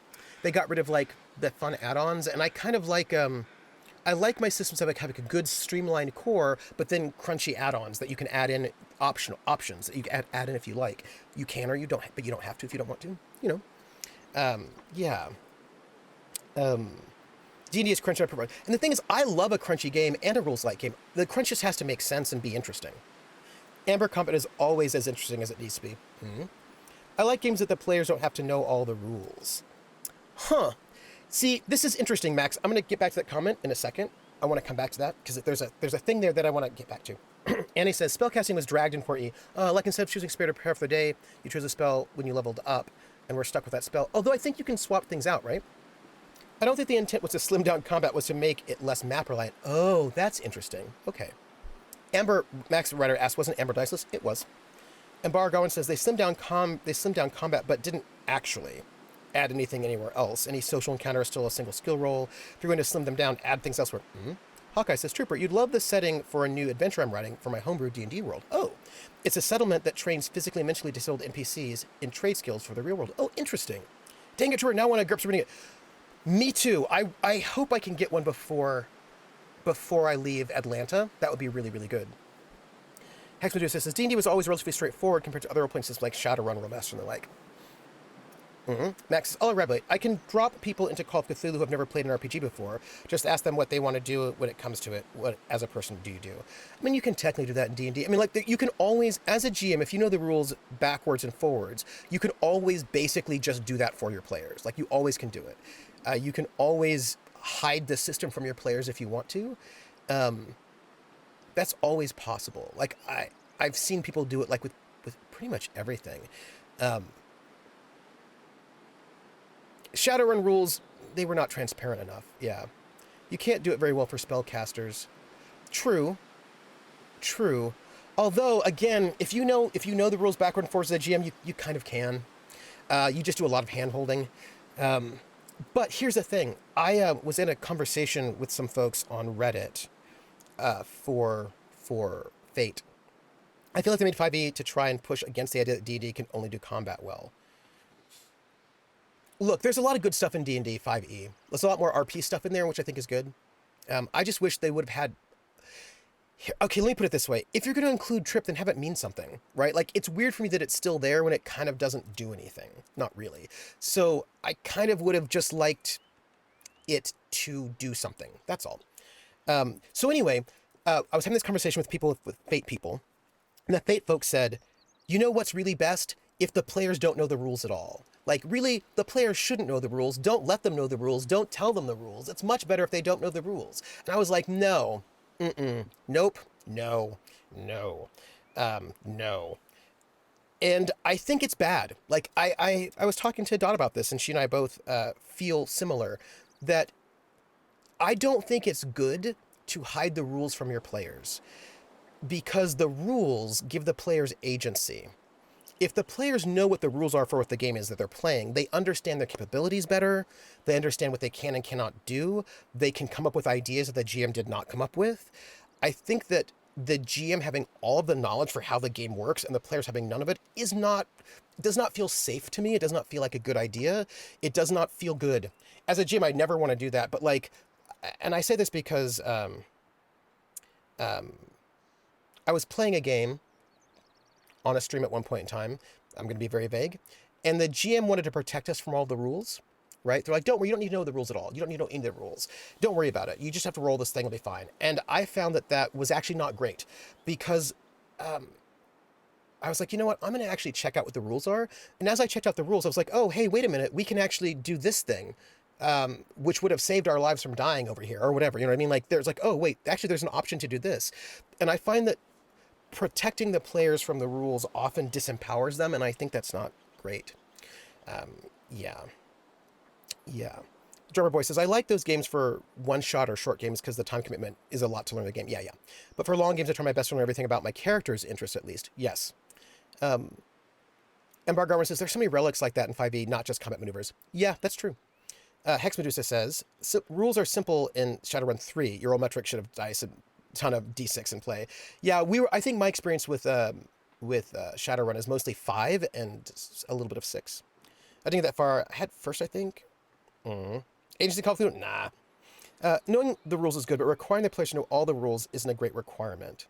Yeah, I think it depends. I think it's interesting, right? Like, I think that we have questions, right? I think there are questions to ask. If I were playing football and I didn't know the rules of the game, would that be acceptable, right? Like, I think we have to sort of think about, like, what is acceptable or not acceptable. As a GM, I want the players to know the rules that are relevant to them. Like, if you do not know how to play the game and it's been 2 years, I'm going to start getting frustrated as a GM because, like, know your stuff. You know what I mean? Yeah. I think the unknown is why I'm liking Magic the Mage the Ascension. I have to ask for clarification. Max says, I get that, and I'm fine with players knowing the rules. I just don't want them to have to learn the rules to play the game. Yeah, I don't know. I think that players should know the rules to play the game. If you have players who do not want to know any rules at all, then pick a game that has almost no rules. Do you know what I mean? Like, I think it's I think there's something not great about the players not knowing what's happening in the game they're playing. And there are games with almost no rules, like with almost no rules at all, where they have to know one rule. Like Roll for Shoes, I think, has like basically almost no rules, or Honey Heist, Lasers and Feelings. That's those are pretty like there's some like ultralight micro RPGs, and if a person does not want to know any rules, I would go for those games, because then there's not information that they don't know that they probably should know. If that makes any sense, like I would not feel great about a player who does not know how to heal or how to recover or how to do anything in the game that there are rules for. I feel like that really disempowers the players in ways that I think is not great. And if a player just doesn't want to know rules at all, like, and actually, here's the thing: if a player doesn't want any rules, we don't have to play a game. We can just improv. You know what I mean? Like, we can just do freeform RPGs where there's no rules at all, if that's what they would prefer. Like, I want to make sure that whatever we do matches what the players are ready for. But if a player does not want a game with any rules at all, if what they want is freeform RP, we could just do that. You know what I mean? And I feel like that's a bit fairer, because then everybody's on the same page. Everybody has the same knowledge. Everybody's in the same level of expertise, if that makes any sense. Drummer Boy says, I played a Ripper Doc in a Cyberpunk 2020 game, so I learned a bunch about the medical stuff and how to make custom drugs works and how surgery works. Yeah, like if you're not playing a Ripper, you don't need to know that stuff. Toyboat says, saving all players from all the rules sounds way too much like saving people by not letting them learn how to read. Yeah. And Bar Garwin says, players should have the knowledge of the rules. It allows them to make coherent decisions. It also prevents putting all the onus on the GM for rules knowledge. If the players know the rules, they can then present a case and explain what they mean better when they ask to do something. Absolutely. Max says, but I encourage my players to ask those questions like, hey, how do I tell if this guy is lying? Roll this. Yeah, Kick-Ass and Chewbacca has like one rule. Yep. If somebody doesn't want to, I would pick games like that. I really would. Hawkeye says, a GM that tells me I don't need to know the rules makes me suspicious of what the GM is trying to hide from me. Yep, me too. My players were college students. They knew the rules. They just didn't know nearly all the rules. The rules that matter, that needs to be an equal and understands. Yeah. I think that like if you're like it again, it also depends on how the rules are laid out, right? And I think this is like are the rules symmetrical or not? So D&D has a bunch of rules that are class specific. So if you're not playing that class, you don't need to know those rules, right? Like if I'm not playing a spellcaster, I don't need to know spellcasting rules. If I'm not playing a rogue, I don't need to know sneak attack rules, because of the way that D&D is built. There's just a lot of rules that don't apply to everybody, but there are games where the rules apply to everybody, like, you know, so you probably need to know those rules, is what I would say. Max says, but again, this is Call of Cthulhu. I find those rules simple enough and true enough that the player picks them up fairly quickly without having a rule book just for players. Oh, again, well, that's another, I think rule book for players is a different thing altogether. Like, you don't necessarily need to have a rule book for the players. And I think that there are a lot of games where the player can just have a cheat sheet, and that'll be good enough. Do you know what I mean? Like, I think that different games have different requirements. Like I have a cheat sheet for GURPS that will tell the player everything they need to know, right? And it's like 1 page, 2 pages maybe. Give them everything they basically need to know, and then they're good. I'm not withholding anything from them. But that's different than this game I was playing, where there were a bunch of really important rules about ambushing, for example, that we didn't know. And the kind of and there's a reason why I'm going to tell you something about this, but I want to look at chat first. Gondor says, yeah, Fate players should know the rules, but there's that pitfall of talking in jargon all the time. That creates the false impression that not knowing the rules is better, because players who don't know the rules also won't use jargon. Yeah. I don't think games need a player's handbook. I mean, if a game wants a player's handbook, they can have one, but I don't think a I don't think a game needs one, depending on the game, of course. Some games might. But I think there are ways for the players to know the rules other than having a player's handbook, if that makes any sense. Hex Medusa says, oftentimes players know the rules literature like the back of their hand, which makes surprises much harder. Or you switch up certain aspects of the game, like swapping out the magic system. Sure. Max says, I also feel like a game that can be defined by who is reading the rules. D&D has a player's handbook. The players need to know most of the rules. Call of Cthulhu has a keeper's rule book. The players don't need to know all the rules. Know all of them. Although there is an investigator's handbook for Call of Cthulhu. Yeah. Ideally, players in game would agree on how every situation will be resolved, but that's not practical. Prax says, here's the thing. We don't expect you to know all the rules to start, but we don't expect anyone to play a sport without a basic understanding of the game. Yeah, yes, Prax, exactly. All the times in some systems, the character chooses all the cheat sheet they need. That is also true. Toyboat says, thanks for streaming today. I'm going to head out to a Cajun restaurant. Nice. Yes. Characters, right, and that gives and of course the investigator's handbook gives them all the rules they need to know. And then if there are extra things, they can get that. And so I think it's just about, yeah, man. I just was like, it's not, it gives them character creation. Which one I have right now for 7th edition? It gives them character creation. I think it gives them basic combat, right? How to hit things, right? No, there are no weapons, but I think it tells them how to do it. And also weapons in 7th edition are pretty, yeah. Also, look, I prefer my games not to sell books directly to the players. That is my preference. Like, if players want to buy books, they can. But I like it when games don't sell books specifically to players.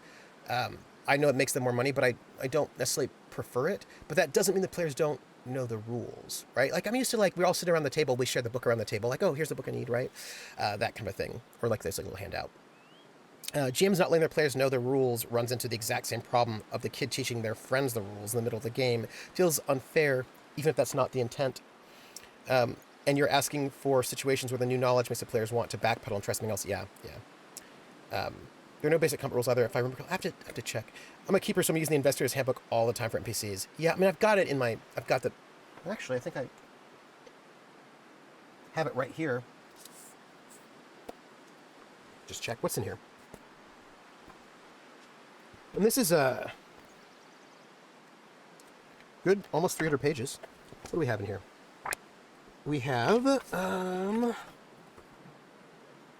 creating your investigator, occupation, skills, organizations, life, the 20s, advice, rules. They have a weapons table in here. Rules reference, speeds and distances, travel weapons, weapons table, converting from previous editions, investigator sheets. Yeah.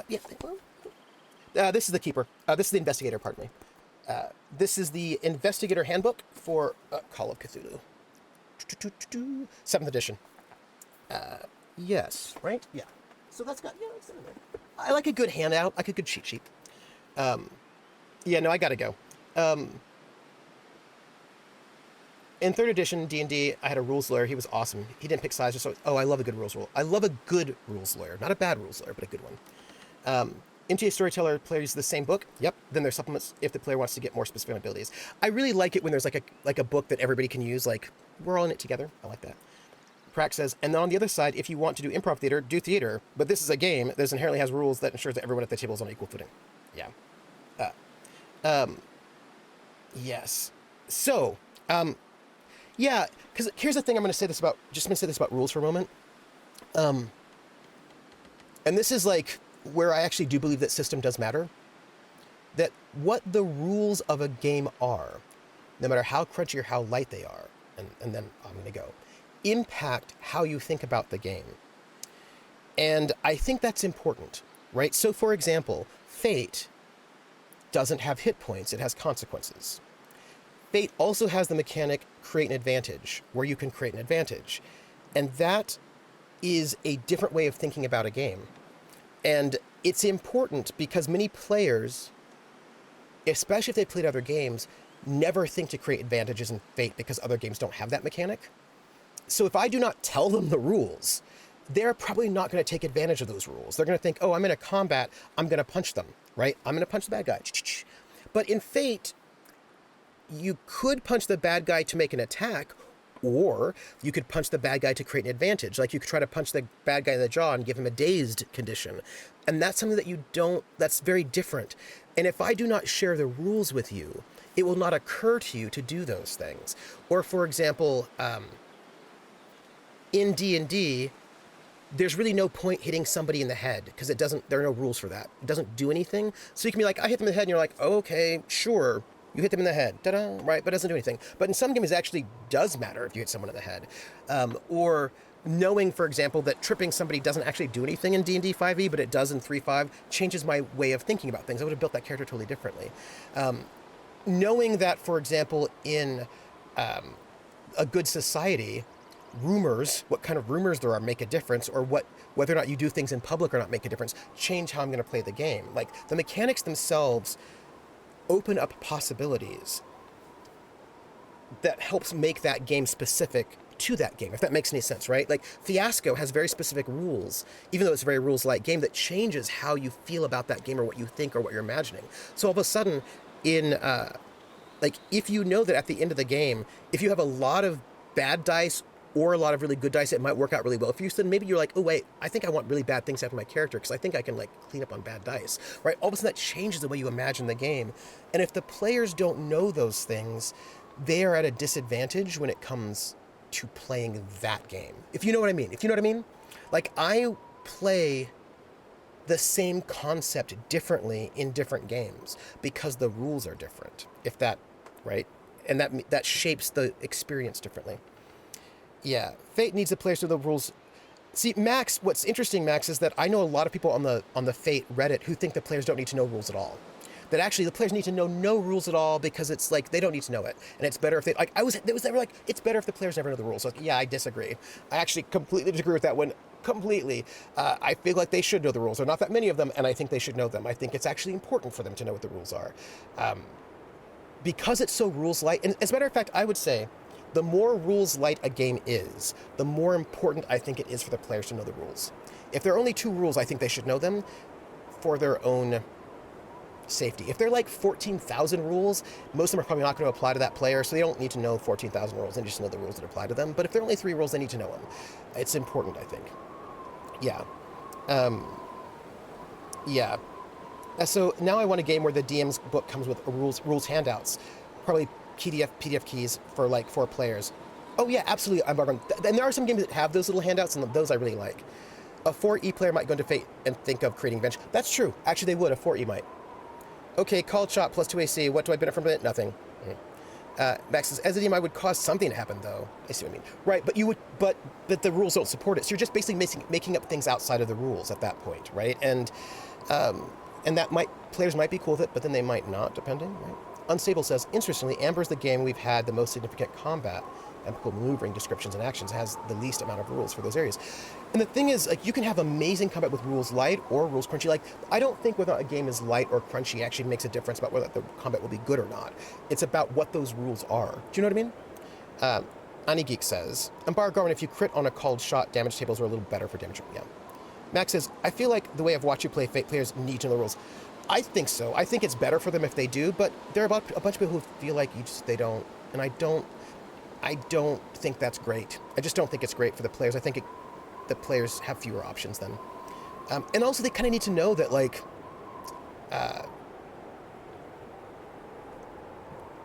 they need to know that it's like really hard to die. That might be important for them. Or when it's not, yeah. And it doesn't even begin to mention how RP changes from the rules. Absolutely, and I like the way that RP changes from knowing the rules. Like, for example, if I did not know that there's a sanity mechanic in Call of Cthulhu, that would not be cool. If I were a player and the GM never told me that there's a sanity mechanic in Call of Cthulhu, that's not great. As a player, I should know that.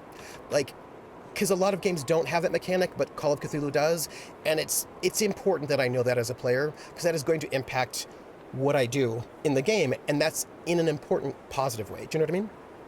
Yeah. Gondler says, my former Fate players only ever attack in combat even though they know the rules. They were too caught up in the D&D mentality of, if it's not my sheet, I can't do it. Yeah.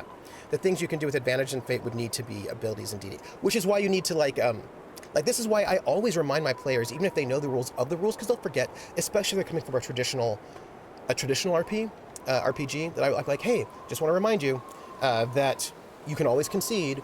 I just want to remind you, because I want them to remember that because Fate is super simple. It's a super simple game, but conceptually it's quite different from a lot of RPGs. So I just feel like people need to be reminded, especially if they come from a traditional background. There's only one real rule in Call of Cthulhu: run. I'm gonna go eat. Yes, yes. I'm gonna do that right now. Eat. Emails. Don't look in the archives. Oh, please do. I really miss my old first and second edition critical hit mischart so deadly. Yeah. Like, right, if players don't, like, and this is the thing, it's easy to die in Call of Cthulhu, and they need to know it, especially if they're D&D players, right? Because it's not fair. It's just not fair to the players to let them go into Call of Cthulhu and not let them know that, hey, I just need you to know this is how the rules work. This is going to be very, very deadly. If they know it, then all of a sudden they play differently, and that's like, not a bad thing, yeah? Wait, there's consequences to reading all the books in Call of Cthulhu? What? It says Unsable Deus. They're only good consequences, right? Yeah, yeah. I've yet to see anyone concede in that resistance. Actually, no, they have. We've had a couple of concessions. We've had a couple concessions. Often in social combat. We've had concessions in social combat. Absolutely. You're gonna read that chat? No, I'm gonna go. Yeah, no, we had a concession in season, and we just had a concession just this last session, actually. Not this, like this season. We had at least one this season as well. Regina conceded to her ex Nicoletta when they were having lunch together, and so she got some extra XP out of that one. But she's gonna have to go and have like dinner with her later. Yep, she actually conceded twice. Regina, I think she's conceded twice so far. And I believe that Oscar's conceded as well. Oscar conceded, there was a big fight that happened where Oscar got shot by Charlie. I believe Oscar conceded that fight, and I also think that Tango conceded that fight as well. They both conceded in that conflict. Yeah, I think we had a couple. Yeah, she did. Last session she conceded. It was at the session before last, I think. Yeah, so that we've had some. We've had maybe 4 concessions, maybe? Perhaps. Oh, and actually, the faction conceded as well. The faction conceded once when the big hammer of all of occupied France decided to come down on them after the attack in Berlin, and then basically they all just came after Bricktops, and Bricktops conceded to get out of that conflict. So there was a concession there as a group concession as well. Yeah, that game feels like a crazy. It is. Oh, that's true. She conceded with building the fire as well. She did. That's true. So there's been a couple of concessions, but it's interesting because that's the thing about concessions. Concessions are not necessarily death, right? That means whoever you're in a conflict with gets what they want, right? But you get out of it. And what's interesting to me, and this is the thing that I think I've done, I think I've not had a really good chance to do it yet. Yeah, Dot is also the most familiar with Fate too, so that is absolutely true. Although I gotta tell you, Greg is just I gotta tell you, there's some they've been doing some good things. There was also, that's true, there was also concession at the police station after Luke's father was murdered. That's true. So we had some. We've had a couple here and there. What I need to do though is, there's a thing that I want to do, and I need to start doing it. And it's a thing it's a strategy that's been on my mind for a while.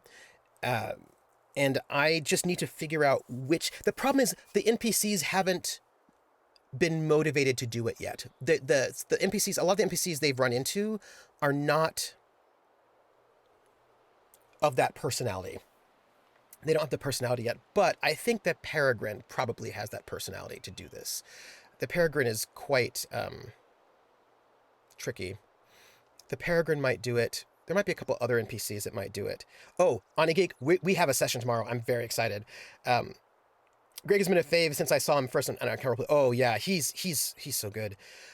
There is a strategy that one can do, which is a strategy that I think that Peregrine would do. Elias wouldn't, because he's too arrogant. And Nicoletta often wouldn't, because she actually has her own arrogance. They have their own arrogance in different ways, which means that they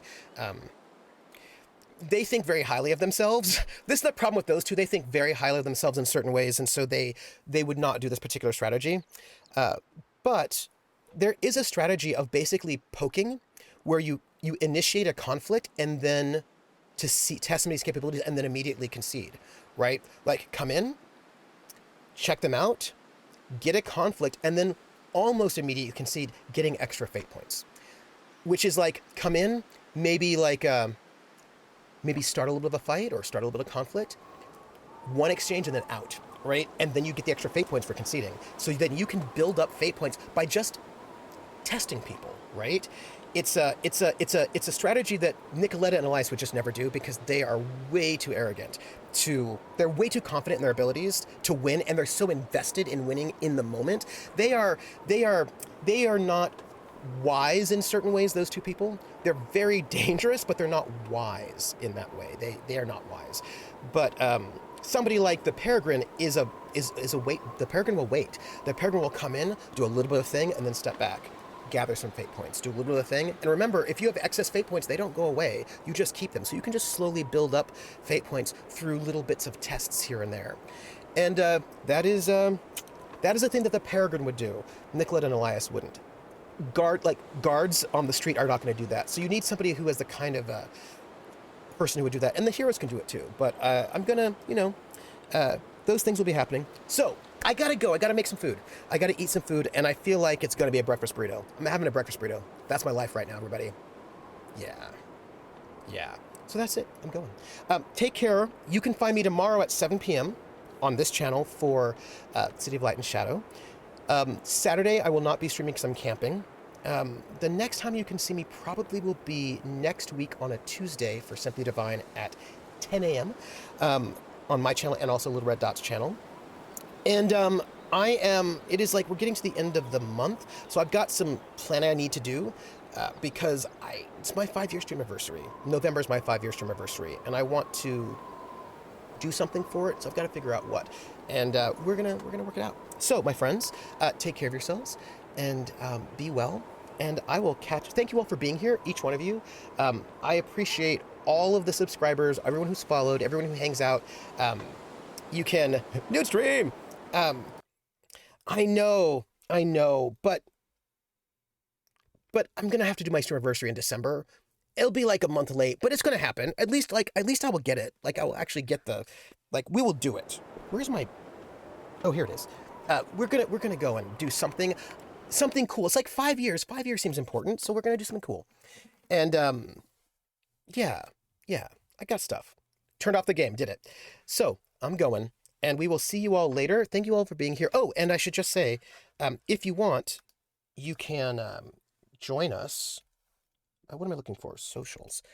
You can join our Discord and hang out with us there. You can follow me on Twitter at Academic Foxhole, Tripper SJP on YouTube. I've got a Patreon, which is Academic Foxhole, and that goes to help pay for the casts for the shows that we're in, and we're going to find out what we're going to do in December. I'm going to do something in December. Part of what's going to happen in December depends on, really, it's hard to know look, I'm going to go, but it's hard to know what's going to happen in December because I need to find out if the players can do a makeup session, because we didn't get to play. We're going to play this week,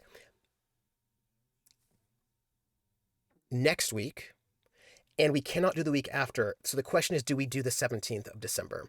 If we do, that means that my Fridays are basically not available for non-Kolos stuff. So there are questions. I can't answer all the questions yet, but we're going to find out what's what. So that's it. One shot. See, I'm just saying, right? We're gonna work it out. So, breakfast burrito rates, everybody. Take care of yourselves, and I'll catch you on the flip side. Bye, everybody.